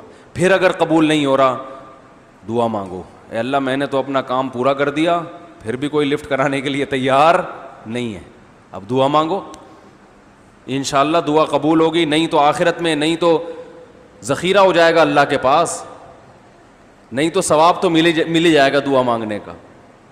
تو اسلام میں اسباب پہلے ہیں, اس کے بعد دعائیں ہیں. پیغمبر صلی اللہ علیہ وسلم کا واقعہ سنا ہے نا, غزوہ خندق میں اپنے دفاع کے لیے پوری صلاحیتیں صحابہ کی جھونک دی میدان میں, چاروں طرف خندق کھود دیے ڈیفنس کے لیے, دشمن آ نہ سکے, بھوک برداشت کی, پتھر باندھے, جو آپ کے بس میں تھا دشمن کو روکنے کے لیے وہ کر لیا. بدر میں دیکھو لڑائی ہوئی ہے, 313 مقابلے میں آ کے کھڑے ہو گئے, اب کچھ بھی نہیں ہو سکتا. یا اللہ ہمارے پاس اب اس کے علاوہ کچھ ہوتا تو لے آتے, ہے ہی نہیں تو کہاں سے لائیں. لیکن اب ہتھیار ڈال کے بیٹھ نہیں جائیں گے, لڑیں گے. کیا کریں بھائی, اب یہ تو نہیں کہ وہ 1000 ان 313 کو کاٹ کے چلے جائیں, جو ہمارے بس میں ہے ہم نے کر دیا. اب نبی صلی اللہ علیہ وسلم نے دعا مانگی ہاتھ اٹھا کے, اے اللہ اگر ان کو شکست ہو گئی لم تعبد, قیامت تک تیری عبادت نہیں ہوگی. اے اللہ تیرے ہاتھ میں, ہم نے تو جو کر سکتے تھے وہ کر لیا, کچھ بھی نہیں ہے, چند گھوڑے ایک آدھ تلواریں, اب کیا کریں بھائی. پوری صلاحیتیں, پورے اسباب میدان میں جھونک دیے. ابو بکر کو, عمر کو, عثمان کو, علی کو, جعفر طیار کو, حمزہ کو رضی اللہ عنہم, اپنے ان جگر کے ٹکڑوں کو میدان میں لا کے کھڑا کیا ہے اور بتا دیا کہ اللہ اسباب کی دنیا میں اب فتح کی امید نہیں ہے, لیکن اب تو دیکھ لے, ہم سے جو ہو سکتا تھا ہم نے کر دیا. لیکن اگر یہ قتل ہو گئے, یہ شہید ہو گئے, یہ ختم ہو گئے, تو میں آخری نبی ہوں, میرے بعد کوئی نبی نہیں آئے گا, تو اب قیامت تک پھر تیرا نام لینے والا کوئی بھی دنیا میں نہیں ہوگا. آج سب استخارے پہ ٹرخا رہے ہیں, سب سارے کام مسلمان کے کس پہ ہو رہے ہیں. یہاں تو پتہ نہیں, ہمارے اگر سائنسدان گئے نا چاند پہ تو استخارہ نکالیں گے. مجھے تو ایسا لگ رہا ہے کہ یہ کیا نکالیں گے, استخارہ نکالیں گے کہ چاند پہ جانا ہے کہ نہیں جانا ہے. نکلے گا پھر پتہ نہیں کیا نکل کے آ جائے. استخارے کی ویلیو کا میں انکار نہیں کر رہا, لیکن یہ وہ استخارہ نہیں ہے جو نبی نے سکھایا ہے. نبی کا سکھایا ہوا استخارہ کچھ اور ہے, پبلک جو استخارہ کر رہی ہے وہ کچھ اور ہے. تو پوری صلاحیتیں استعمال کرنے کے بعد ظاہری گراؤنڈ ریئلٹی کو دیکھ کر آپ نے فیصلے کیے ہیں. نبی صلی اللہ علیہ وسلم نے گراؤنڈ ریئلٹی کو دیکھ کر, غزوہ خندق میں گراؤنڈ ریئلٹی کو دیکھ کر فیصلہ کیا ہے کہ اتنی بڑی جماعت سے لڑنا ہمارے بس میں نہیں ہے. یہ گراؤنڈ ریئلٹی ہے نا, سارے قبائل مل کے حملہ کر رہے ہیں, ہم تھوڑے سے کیسے لڑیں گے. تو پہلا فیصلہ ان سے لڑنا نہیں ہے, لڑنے کا مطلب خود سے حملہ نہیں کرنا. دوسرا فیصلہ ان سے دفاع کرنا ہے, کیونکہ دفاع کے لیے طاقت ضروری نہیں ہے, دفاع تو کرنا ہی کرنا ہے نا, یہ تو ہمیں مار دیں گے مدینہ میں آ کے, ختم کر دیں گے. تو اب آپ کے سامنے ہدف کیا تھا, ان کو کسی طرح مدینہ آنے سے روک دیا جائے. روکنے کا کے لیے آپ نے مشورہ لیا صاحب, استخارہ نہیں نکالا کہ یہ بھائی حضرت ابو بکر سے کہو آپ وہاں استخارہ نکالیں, آپ وہاں استخارہ نکالیں کہ کیسے ان سے بچا جائے. نا نا نا نا نا, امرہم شورا بینہم, قرآن کہہ رہے ہیں ان کے اہم معاملات مشورے سے طے ہوتے ہیں. مشورے میں یہ ہوگا کہ عین ممکن ہے کسی کا دماغ ایسی بات کی طرف چلا جائے جس طرف آپ کا دماغ, ارے بولنے میں کوئی پابندی لگائی ہے گورنمنٹ نے یار, اتنی اہمیت سے میں وہ کر رہا ہوتا ہوں جیسے ابھی وہ ایک دم وہیں پہ رک جاتے ہیں. مشورے میں فائدہ کیا ہوتا ہے, مختلف رائے جب سامنے آتی ہیں تو بعض دفعہ ایسی رائے سامنے آ جاتی ہے جو آپ کے ذہن میں نہیں ہوتی, تو فیصلہ کرنے میں آسانی. مشورہ وہ نہیں کرتا جو اپنے آپ کو فنٹر سمجھتا ہے, وہ کہتا ہے میں نے ہر پہلو سے غور کر لیا ہے. بھائی ہو سکتا ہے بہت سے پہلو آپ کے سامنے ہو ہی نہیں. عین ممکن ہے جب آپ مشورہ لو تو کچھ ایسے پہلو سامنے آ جائیں جن کی طرف آپ کا دماغ گیا ہی نہیں تھا. ہمارے نبی صلی اللہ علیہ وسلم نے صلح حدیبیہ کے موقع پر جب مشرکین مکہ سے ایگریمنٹ کیا, مشرکین نے کہا آپ اب احرام کی حالت میں آ چکے تھے, آپ اس سال عمرہ نہیں کر سکتے. اب شریعت میں حکم ہے کہ احرام کو کھول کے سر مڈوایا جائے, سر مڈائیں گے تو احرام کھلے گا. اب نبی صلی اللہ علیہ وسلم نے صحابہ کو حکم دیا سر مڈالو اور احرام کھول دو. یہ ایسا ہی جیسے نماز میں نیت توڑنے کا کسی کو کہا جائے, مشکل کام ہوتا ہے نا. تو صحابہ نے کہا ہم نے احرام میں آ گئے, عمرہ کیے بغیر تو احرام کھول نہیں سکتے نا, اب کیسے کھول دیں احرام, دم بھی دینا پڑتا ہے اس میں اور عمرہ بھی واجب ہو جائے گا, تو ایک عبادت کو ادھورا چھوڑ کے ہم کیسے احرام کھول دیں, سر منڈا کے, ابھی عمرہ کیا نہیں ہے اور احرام میں آ کے ہم کیسے احرام کھول دیں, کیونکہ پہلے زندگی میں کبھی ان کے ساتھ ایسا ہوا نہیں تھا. اور کھولے بھی مشرکین کے کہنے پر, کافروں کے کہنے پر, اور ان کا کوئی مطالبہ بھی معقول نہیں ہے, سارے غلط مطالبے, تو ان کے غلط مطالبے بھی مانیں اور عمرہ بھی چھوڑ دیں اور احرام بھی اتار دیں. تو نبی صلی اللہ علیہ وسلم نے حکم دیا, صحابہ کی نہیں دل مائل ہو رہا تھا, تو آپ نے اپنی زوجہ سے مشورہ لیا کیا کریں. انہوں نے فرمایا یا رسول اللہ آپ ان کو حکم نہ دیں, خود سر منڈا کے احرام کھول دیں, آپ کی دیکھا دیکھی یہ کر لیں گے, کہیں نہیں ان کو, عمل کر کے دکھائیں. کیونکہ ان کے ذہن میں یہ آ رہا تھا نا کہ ایک تو ایک غلط کام ہے, تو جب نبی کو دیکھیں گے کرتا ہوا تو بھائی نبی سے زیادہ پرہیزگار کون ہو سکتا ہے, تو جتنا بھی آپ ان کو کہتے رہیں گے یہ نہیں مانیں گے. تو آپ صلی اللہ علیہ وسلم نے اپنی زوجہ سے مشورہ لیا, انہوں نے مشورہ دیا کہ ایسا کہیں. پیغمبر خدا ہو کر بھی مشورہ لے رہے ہیں کہ بھائی کوئی ممکن ہے ان کے ذہن میں کوئی ایسی بات آ جائے جو میرے ذہن میں نہیں ہے. تو مشورے کا حکم اس لیے بھی ہے کہ جو مشورہ نہیں لیتا وہ اپنے آپ کو دنیا کا سب سے بڑا فنٹر سمجھتا ہے, اور اللہ کو فنٹر سمجھنے والے پسند, فنٹر گیری اسلام میں پسندیدہ نہیں ہے. اور بھائی ہو سکتا ہے تم بڑے فنٹر ہو, بڑے ذہین ہو, لیکن ممکن ہے دوسری کی دماغ ایسی طرف چلا جائے تمہارا ذہن نہ گیا ہو. کیا خیال ہے بھائی, غلط کہہ رہا ہوں تو بتا دیں. تو ہمارے نبی نے تو سکھایا ہے, آپ سے بڑا, آپ سے زیادہ ذہین کون ہو سکتا ہے. تو آپ صلی اللہ علیہ وسلم نے یہی مشورہ پر عمل کیا کہ بھائی کہنے کا فائدہ نہیں ہے, سر منڈا لو. جب صحابہ نے دیکھا نبی نے سر منڈا لیا تو بہت سب نے سر منڈانا شروع کر دیا, سب نے احرام کھول دیا. تو ہم ہوتے استخارہ, ہر چیز میں استخارہ, استخارے پر فیصلے ہو رہے ہیں, کیونکہ زیادہ تر لوگ استخارہ کرتے ہیں شادی بیاہ کے موقع پر اور بیڑا غرق کر رہے ہیں. زیادہ تر نکاح کے موقع پہ استخارے نکال کے رشتوں کا بیڑا غرق کیا جا رہا ہے. یہ تو بہت ہو رہا ہے. اچھا بھلا رشتہ آیا بہن کے لیے, بیٹی کے لیے, استخارے میں نہیں آیا, ٹھیک ٹھاک رشتے کو چلتا کر دیا, کسی مکھنچو سے شادی کر دی کیونکہ وہ استخارے میں آ گیا تھا. میں پتہ نہیں کیوں نہیں آ رہا استخارے میں سمجھ میں نہیں آ رہا ہے بھائی. اچھا خیر, تو پتہ نہیں لوگ بیوقوف کیسے بناتے ہیں. تو یہ بیوقوف بناتے ہیں کیا بتا رہا ہوں, تو یہ مزاح کر رہا ہوں, اس کو سیریس نہ لیں بھائی. تو استخارہ نکالا, اچھے رشتے. ابھی ماں باپ اپنی بچی کو لے کر آئے, رشتہ آیا ہوا ہے, مان کے ہی نہیں دے رہی, استخارے میں آ رہا ہے اس بچی کے کہ یہ بندہ ٹھیک نہیں ہے. تو میں نے کہا یہ اس کو سمجھ میں ہی نہیں آ رہا ہوگا, لڑکا پسند نہیں ہوگا, استخارے کی پہ ڈال دیا. آج کل یہ بھی ہے کہ جو چیز سمجھ میں نہیں آ رہی استخارے پہ ڈال دو. بدنام کون ہوگا, استخارہ ہوگا, ٹھیک ہے نا, بدنام کون ہوگا, وہ ہوگا انہوں نے بولا, اس میں نہیں آیا.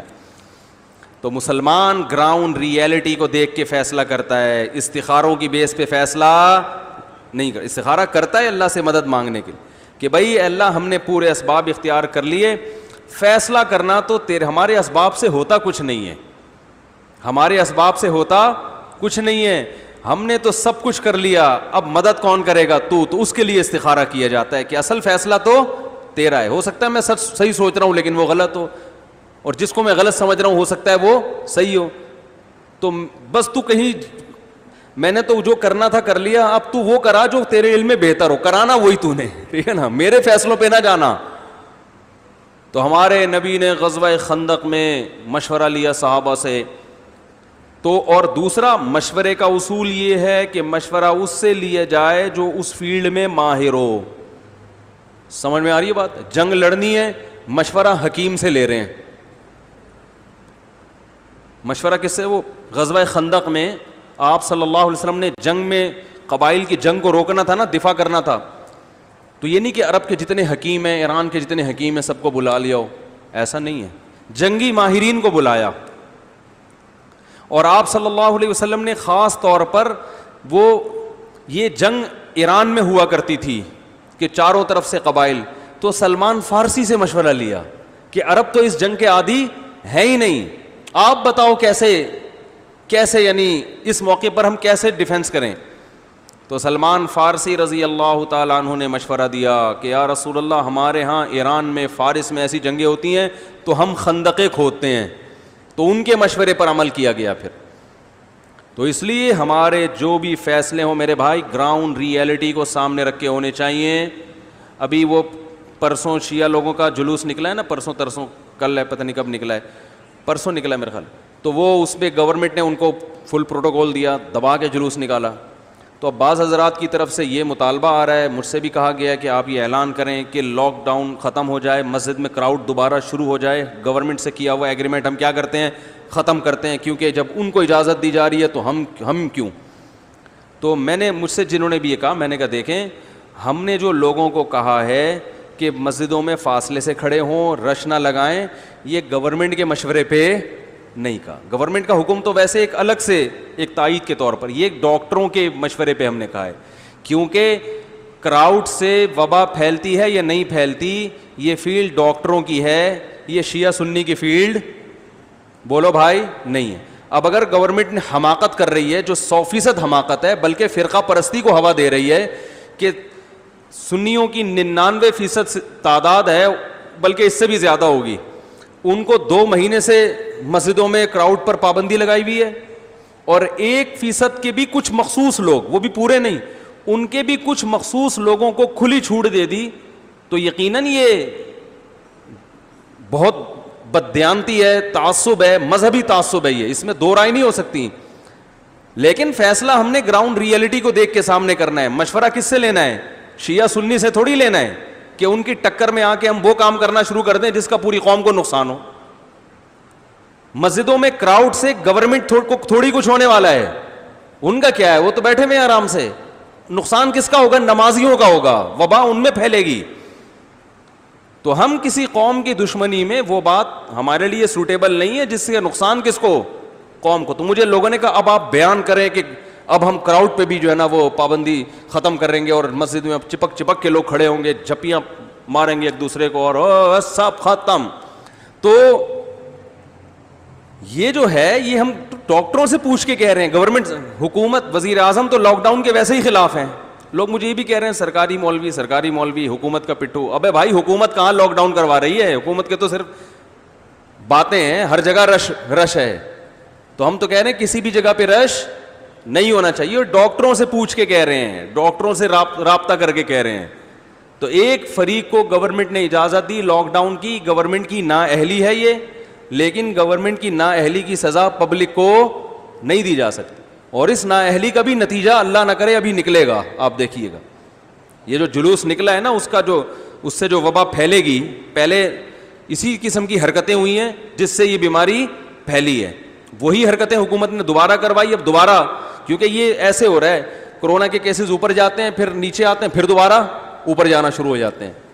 تو یہ تو ایک تماشا ہو رہا ہے. تو گورنمنٹ کی نااہلی ہے, اور اس سے کم از کم ایک فائدہ تو ہو گیا کہ صاف پتہ چل دیا کہ حکومت کے ہاں انصاف نہیں ہے.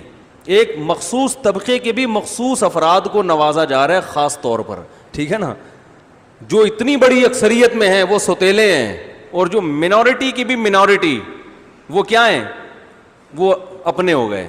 تو یہ نااہلی بھی گورنمنٹ کی پتہ چل رہی ہے اس سے.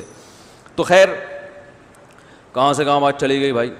تو نبی صلی اللہ علیہ وسلم نے مشورہ لیا, اور مشورے پر سمجھ میں آیا آپ صلی اللہ علیہ وسلم کے, اور عمل کیا. دیکھو اللہ وہی بھی تو نازل کر سکتا تھا نا, کہ آپ کو کیا ضرورت ہے پوچھنے کی, وہی نازل ہوگی یوں کر لیں. لیکن بہت سے موقعوں پر وہی نہیں ہوئی ہے. غزوہ احد میں مشورے, کیونکہ آپ نے امت کو گائیڈ بھی تو کرنا تھا نا, کیونکہ آپ کو معلوم تھا کہ میں دنیا سے جاؤں گا تو وہی کا سلسلہ ختم. اب یہ فرشتوں کا انتظار تھوڑی کریں گے, جبریل علیہ السلام آگے بتائیں گے یہ کرنا ہے وہ کرنا ہے. بھائی ایک طریقہ بتا کے جاؤ کہ ایسے مواقع پہ یہ کچھ کرنا ہے. لیکن نبی بتا کے چلے گئے. ہاں ہم نے صرف استخارے والی حدیث لے لی, باقی تمام حدیثوں کو چھوڑ دیا. پھر نبی کے معجزے بھی ہوئے ہیں. جب اپنا کام کیا تو پھر آپ نے کدال ماری ہے تو چنگاری اڑی, آپ نے فرمایا کیسر و کسریٰ کے خزانے کنگن میں اپنی امت کے ہاتھوں میں دیکھ رہا ہوں. پھر معجزے بھی صادر ہوئے. تو معجزے کرامت جب آپ اپنا پورا کام کر لیں پھر ہوتے ہیں. کام کیا نہیں ہے. ایک صاحب مجھے کہنے لگے شادی نہیں ہو رہی ہے, شادی نہیں ہو رہی ہے, شادی نہیں ہو رہی ہے. میں نے کہا بھائی پتہ نہیں کون سے کپڑے پہن کے تو رشتہ لینے جاتا ہے. ہاں مطلب دھوتی بنیان میں چلا جاتا ہو. پھر لڑکی والے 10 قسم کی چیزیں دیکھتے ہیں, گھر کیسا ہے. یہ تو ان کا رائٹ ہے, ان کو چاہیے دیکھیں. وہ آمدن بھی دیکھیں گے, وہ خاندان بھی دیکھیں گے. تو کہہ رہے ہیں یار اب جب ہمارا ویسا خاندان نہیں ہے تو ہم کیا کریں. میں نے کہا پھر ذرا کمتر لوگوں میں شادی کر لو. جس قسم کا ڈیزائن ہے آپ کا اسی ڈیزائن کی تلاش کر لو. جتنے پیسے جیب میں ہیں اس سے زیادہ غریب لڑکی تلاش کر لو. تو اس پہ آمادہ نہیں ہوتے. بھائی آپ کی تنخواہ کم ہے تو کسی غریب گھرانے میں رشتے کا پیغام بھیجو, مان جائیں گے وہ. آپ 15,000 کما رہے ہو تو ایسی لڑکی سے شادی کرو جس کے ابا کی آمدن 10,000 ہو. کیا خیال ہے؟ اگر آپ کہتے ہو ایسا رشتہ ملے گا نہیں, یہ جھوٹ ہے. دنیا میں سب سے بڑے غریب آپ نہیں ہو. اگر آپ غریب ہو تو آپ سے بھی زیادہ غریب دنیا میں پڑے ہوئے ہیں. لیکن معیار بہت اونچا ہے. 15,000 والا 10,000 والی سے شادی بولو بھائی نہیں کرے گا. وہ چاہتا ہے 10 انگلیاں میری گھی میں ہو, بے شک سر کڑھائی میں ہو. ٹھیک ہے نا. تو اللہ کے بندے جب تو 15,000 کما رہا ہے تو 15 لاکھ والی تیرے ساتھ چلے گی کیسے؟ وہ تو جوڑ ہی نہیں بیٹھتا نا. تو پھر وہ لاک ڈاؤن کے بہانے سوشل ڈسٹینس ہی رکھے گی آپ سے. ٹھیک ہے نا. آج کل تو بڑا اچھا عذر بھی ملا ہوا ہے سوشل ڈسٹینس کا. مسئلہ 15,000 کا ہوگا, بلی ڈالی جائے گی کس پہ؟ بہت سی بیویاں بھاگ گئی ہیں آج کل لاک ڈاؤن کا کہہ کے نا. وہ بھاگی لاک ڈاؤن کی وجہ سے نہیں ہے, وہ میاں کے پاس پیسے نہیں ہوتے تو وہ بھاگ جاتی ہیں. تو جیسی اللہ نے جتنی حیثیت دی ہے اس حساب سے تلاش کرو بھائی. کیا خیال ہے؟ تو گراؤنڈ ریئلٹی کو دیکھ کے سامنے رکھ کے فیصلہ کرنا ہے. لڑائی میں بھی, اپنے شادی بیاہ میں بھی, کاروبار میں بھی. کاروبار جب کرو, گورے کاروبار میں زیادہ تر کامیاب کیوں ہوتے ہیں؟ وہ دیکھتے ہیں بھائی, 100 دفعہ سوچتے ہیں, مشورے لیتے ہیں کون سا کام چل رہا ہے, پھر ایک فریم ورک تیار کرتے ہیں, فریم ورک بناتے ہیں.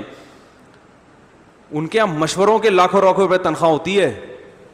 بڑی بڑی کمپنیاں جو دنیا میں ہٹ ہوئی ہیں نا, ان میں صرف مشورہ دینے کے لیے کچھ بندے بیٹھے ہوئے ہوتے ہیں. ان کو صرف مشورے کے پیسے مل رہے ہوتے ہیں.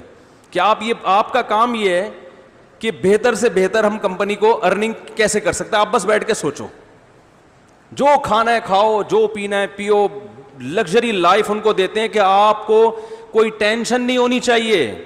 ان کو پتا ہے نا اگر اس کو کوئی رکشے میں آ رہا ہے وہ مشورہ دے گا ہیں. وہ چنچی میں بیٹھ کے آ رہا ہے, وہ کدھر مشورہ دے سکتا ہے بھائی؟ وہ بیچارہ چنچی میں لڑکتے لڑکتے بچی تھی. صحیح ہے نا. پھر وہ آئے گا, وہ ٹرخانے والا کام کرے گا. تو مشورہ کی بڑی ویلیو ہوتی ہے کہ بھائی اس سے مشورہ لینا ہے. تو وہ لوگ, انہوں نے دنیا میں غور کیا نا, تبھی دنیا کے امام بن گئے. انہوں نے کہا بھائی سب سے اہم ترین شعبہ کیا ہے؟ مشیر. جو ہماری میٹنگ میں بیٹھ کے کیا کرے گا؟ مشورہ. اس کو صرف اسی کے پیسے ملتے ہیں. آپ بس سوچتے رہو بیٹھ کے, وہ سوچتا رہتا ہے. ہمارے ایک رشتے دار تھے شپ میں, انہوں نے کہا کہ جتنا گوروں کے ہاں جتنا بڑا عہدہ ہوتا ہے نا اتنا کم کام ہوتا ہے اس کا. جتنا بڑا عہدہ ہوگا نا اتنا ہی کام اس کے ذمے کم اور مزے اس کے زیادہ. کیونکہ وہ کہتے ہیں کام جب زیادہ لگاؤ گے تو سوچنے کا ٹائم کم ملے گا, اور تنخواہ کم دو گے تو زیادہ تر تو سوچنا اس کا اپنے بیوی بچوں کی فلاح و بہبود میں ہی لگ جائے گا نا. تو اتنا دو ان کم بختوں کو, معذرت کے ساتھ, ان کم بختوں کو رسک سے اور یہ تمام چیزوں سے کیا کر دو؟ آزاد. اس لیے میں کہتا ہوں بھائی جو بڑے بڑے علماء ہیں نا, جو ویژنری ہیں, جن ایک لائف ہے, ان کی ایک سوچ ہے, جو ایک ویژن بناتے ہیں, ان کو بھی مالی جو معاملات ہیں نا اس کی ٹینشن سے آزاد کر دینا چاہیے. ہمارے ہاں بیچارے مولاناؤں کی تنخواہیں اتنی کم ہوتی ہیں مساجد میں کہ وہ مولانا بیچارہ اپنے گھر باری کی فکر میں لگا رہتا ہے. ٹھیک ہے, جو اکثر مسجدوں میں ایسا, سب جگہ نہیں ہوتا لیکن بہت ساری مسجدوں میں ایسا ہوتا ہے. اتنی تھوڑی تھوڑی تنخواہیں. میں جانتا ہوں گاؤں دیہاتوں میں تو بڑا ظلم ہوتا ہے, بڑے بڑے علامے پڑے ہوئے ہیں, تنخواہ اتنی تھوڑی ہے کہ وہ بیچارہ اس علم سے کچھ بھی نہیں کر سکتا. وہ اپنے بچوں کی فکر میں ہی, ان کے روٹی کپڑے کے چکر میں ہی لگے رہتے ہیں. تو جو بھی دماغ استعمال کرنے والے لوگ ہیں وہ کیا ہوتے ہیں؟ یہاں سے آزاد. تو ہماری شریعت نے مشورے کی اہمیت ہمیں بیان کیا, ہم اس پر عمل نہیں کرتے, انگریز اس پر عمل کرتا ہے. ایک ایک بات سے پہلے ان کی میٹنگز ہوتی ہیں, ہر بات پہ ان کے مشورے ہوتے ہیں. لاک ڈاؤن جب انہوں نے کیا پہلے مشورے ہوئے, ہر پہلو سے غور کیا گیا, اس کے سائیڈ ایفیکٹ کیا ہیں, اس کے مثبت نتائج کیا ہیں. تو اپوزیشن کو بھی منہ دکھانا پڑے گا, ٹھیک ہے نا. ہر وہ الگ بات ہے کہ اللہ نتیجہ اللہ کے ہاتھ میں ہے. بعض دفعہ سب کچھ ہو کے بھی نتیجہ غلط نکلتا ہے, لیکن قوائف تو پورے کر دیے نا. تو اللہ نے تو کہا ہے بھائی تم مشورے کے بعد فیصلہ کرو, صحیح ہو تو بھی صحیح ہے, غلط ہو تو بھی صحیح ہے, نتیجہ جو بھی نکلے گا میں اس میں برکت ڈال دوں گا. غزوہ احد میں دیکھیں مشورہ ہوا تھا مدینہ سے باہر نکل کے لڑنا ہے, آپ نے مشورے پر عمل کیا, صحابہ شہید ہو گئے. منافقین کہنے لگے اچھا دیکھا غلط مشورہ تھا نا اس لیے ہوا. اللہ نے فرمایا غلط نہیں تھا, صحیح تھا, جو بھی تھا یہی مقدر تھا تمہارا. اب ایسی باتیں مت کرو کہ یوں کر لیتے تو یوں ہوتا, بلکہ آئندہ کے لیے سوچو. تو یہ بہت اہم پوائنٹ ہے. دوسرا ایک مشورے میں جلدی بتا دوں, پہلی بات مشورہ اسلام میں استخارے سے زیادہ اہم ہے. نمبر 2 مشورہ لینا جو ہے اس فیلڈ کے ماہرین سے چاہیے. مجھ سے فون کر کے بزنس کے بارے میں مشورہ مت لیا کریں. مفتی صاحب میں گولے گنڈے کی دکان کھولنے والا ہوں, آپ کی کیا رائے ہے؟ بھائی مجھے کیا پتا گولے گنڈے کی دکان کی, ایک تو مثال دے رہا ہوں گولے گنڈے کی. ہاں آپ مجھ سے میری فیلڈ کے بارے میں مشورہ لے سکتے ہیں. صاحب مدرسے میں بچے کو پڑھانا ہے, کس عمر میں پڑھانا ہے, شادیاں کرنی ہے, ایک مثال دے رہا ہوں, تو میں بتا دوں گا پٹو گے. میرا مشورہ جنرل ایک مشورہ ہے, ہول سیل کے حساب سے, اس لیے میں شادیوں کا مشورہ بھی نہیں دیتا. جیسے ہی فون آئے گا شادی کرنے والوں آپ کا کیا مشورہ ہے, میں کہتا ہوں بھائی جہاد کی نیت سے کرو, ثواب کی نیت سے کرو, حالات کی کوئی گارنٹی نہیں ہے, سیدھی سی بات ہے. تو کہہ رہے پھر کیوں کروں بھائی, ثواب ملے گا اس لیے کرو. اتنی عورتیں بیوہ طلاق یافتہ پڑی ہوئی ہیں, ان کا گھر بساؤ, بہت ثواب ملے گا. تو مفتی صاحب اور حالات کیا ہوں میں نا, حالات کی کوئی گارنٹی نہیں ہے. حالات کیا ہوتے ہیں, حالات کی میں اپنی گارنٹی نہیں, مجھے کچھ پتہ نہیں ایک سیکنڈ میں اللہ بچا کے رکھ کے کیا ہو جائے. میں اپنی گارنٹی نہیں تو آپ کی گارنٹی کہاں سے لوں گا بھائی. ایک صاحب مجھے ہوٹل میں لے کر گئے, چائے پلائی, دودھ پتی منگوائی 2, بولا صاحب بہت ضروری بات ہے, بہت اہم نا, اپنے جاننے والے تھے, بہت اہتمام کے ساتھ سائٹ پہ لے گئے, انہوں نے مجھے بٹھایا, چائے وہ منگوائی, بالکل جب فریش ہو گیا کہہ رہے ہیں بہت اہم بات ہے, میں دوسری شادی کرنا چاہتا ہوں, آپ سے مشورہ لینا چاہتا ہوں. ان کا خیال تھا میں اس کی پیٹھ تھپکوں گا, زندہ باد ماشاء اللہ بڑی خوبصورت لائف گزرے گی, 10 انگلیاں گھی میں, ان کا یہ خیال تھا. میں نے کہا بھائی ضرور کرو, میں منع نہیں کروں گا, کیونکہ معاشرے کو اس کی ضرورت ہے. آپ کو ضرورت ہو نہ ہو, معاشرے کو ضرورت ہے.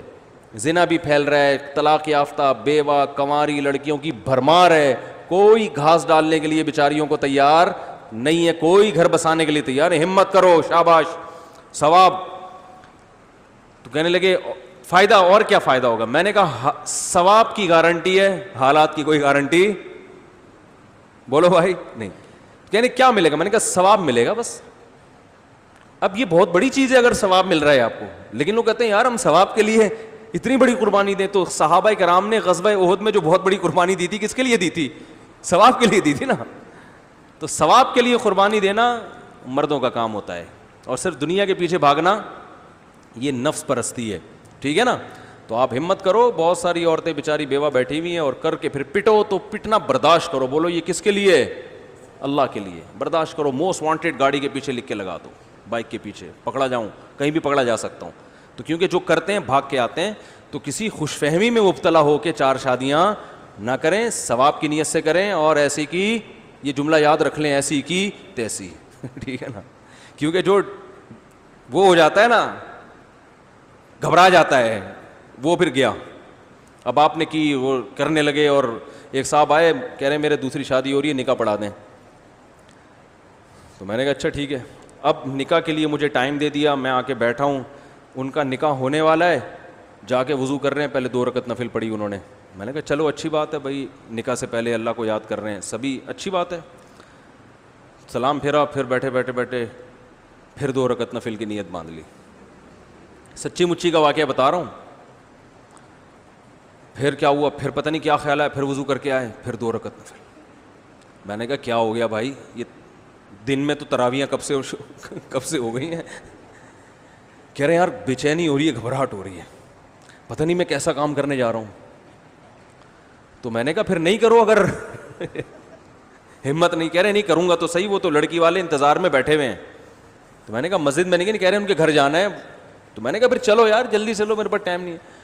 وہ بھائی اس بیچارے کی جو 40 سال تو اس کی کم از کم عمر ہوگی, کہ جو سانسیں پھول رہی ہیں, پسینے چھوٹ رہے ہیں, وہ نہیں گیا. ان کو فون کر دیا ذرا 2-4 دن ڈیلے کر دیتے ہیں اس کو. میں نے کہا چلو شاید کوئی نیروبین کے انجیکشن لگانے انہوں نے اعصابی قوت کے لیے. تو 2-4 دن کے بعد پھر فون آیا کہ آ جائیں. میں نے کہا آپ آ جائیں. آ گئے, کہنے لگے وہ ذرا پھر وہی ان کی کیفیت دوبارہ, سانس پھول رہا ہے, یہ ہو رہا ہے, وہ ہو رہا ہے. 3-4 دفعہ اس طرح ہوا ہے. میں نے کہا بھائی اللہ کا واسطہ آپ کچھ اور کر لو, یہ والا کام ابھی یہ کیفیت ہے, جب شادی کر کے پکڑے جاؤ گے اس بیچاری کا بیڑا غرق کرو گے, دوسری کا یا پہلی کا, کسی نہ کسی کا بیڑا غرق ہونے والا ہے. میں نے کہا میں نہیں پڑھا رہا, نکلو یہاں سے. تو یہ کرنا ہے تو پھر نہیں ہوتا ہے تو پھر ایسی کی تیسی, ثواب ملے گا بس. اور پھر محلے والے پوچھیں نا کیوں کی, ثواب کے لیے کی ہے. اس پہ کوئی خوش نہیں ہوگا, 2 چانٹے اور لگیں گے. اس پہ کیا ہوگا, 2 چانٹے اور لگیں گے. ابے وہ منہ چڑھا رہا تو ہمارا, ایک تو الٹے کام کر رہا ہے, اوپر سے کہہ رہا ہے ثواب کے لیے. تو موسٹ وانٹیڈ کا بھی تو مزہ آیا یار. دیکھو امریکہ میں نا کچھ نوجوان لوگ عجیب عجیب سے بال بناتے ہیں, عجیب عجیب شکلیں بناتے ہیں, دیکھا ہوگا آپ نے نا. وجہ اس کی ہے کہ لائف کو انجوائے کرتے کرتے تھک جاتے ہیں, تو کہتے ہیں اب ذرا کوئی ڈفرینٹ اسٹائل ہونا چاہیے, دیکھنے میں کچھ عجیب سے نظر آئیں, لوگ ہمیں دیکھیں. کسی نے شیطان لکھا ہوتا ہے پیچھے اپنی گاڑی کے پیچھے, تو وہ تو غلط طریقہ ہے. آپ کوئی اچھا کام کر کے پٹو, ٹھیک ہے نا. وہ شاعر نے کہا ہے نا, بدنام جو ہوں گے تو نام نہ ہوگا, بدنام ہوں گے تو نام بھی تو اسی سے پھیلے گا نا بھائی. تو لیکن مشورہ کر لینا. تو اب آپ مجھے فون کریں گے مشورہ کرنے کے لیے, تو میں نے ہول سیل کے حساب سے سب کو مشورہ دے دیا, لہذا مجھ سے اس موضوع پر مشورہ کرنے کی ضرورت نہیں ہے. یہ مشورہ سب کے لیے ہو گیا. تو اللہ نے کیا فرمایا, ان کے آپس کے معاملات کہاں سے طے ہوتے ہیں, مشورے سے. تو مشورے کا جلدی جلدی نمبر بتا دوں.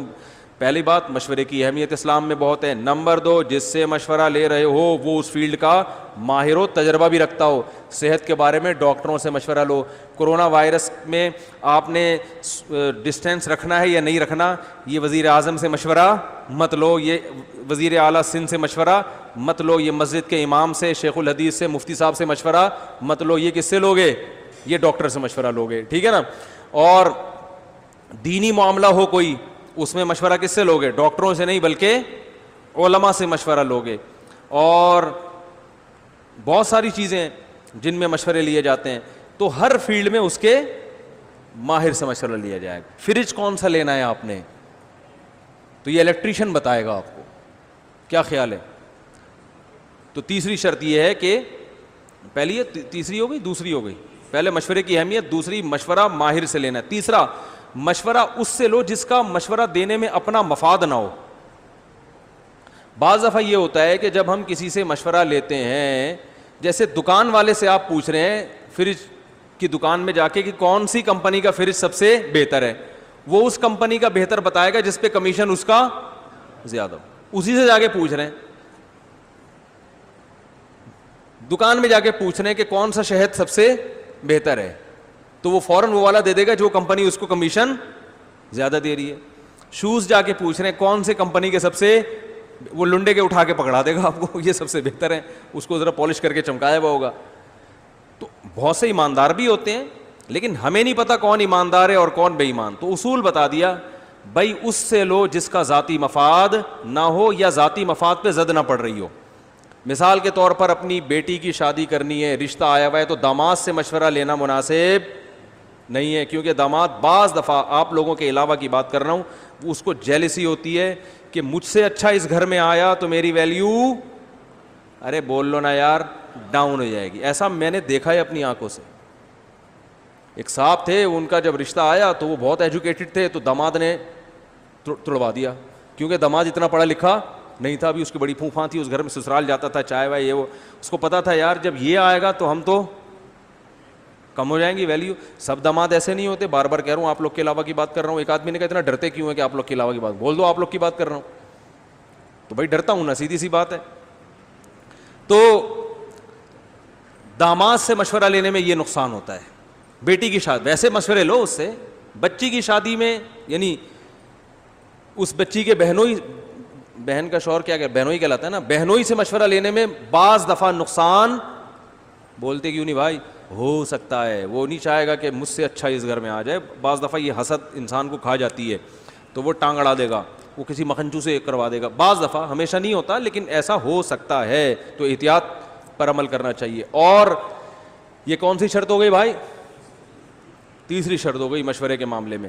چوتھی شرط مشورے میں یہ ہے کہ مشورہ لینا تو ماہرین سے ہے, کرنی اپنی ہے. بعض دفعہ انسان سب سے مشورہ لیتا ہے مگر سمجھ میں پھر بھی نہیں آ رہا ہوتا, تو کرنا وہی ہے جو آپ کی کھوپڑی میں آئے. اب سوال پیدا ہوتا ہے جب کرنا وہی ہے جو اپنی کھوپڑی میں آئے تو پھر مشورہ لینے کا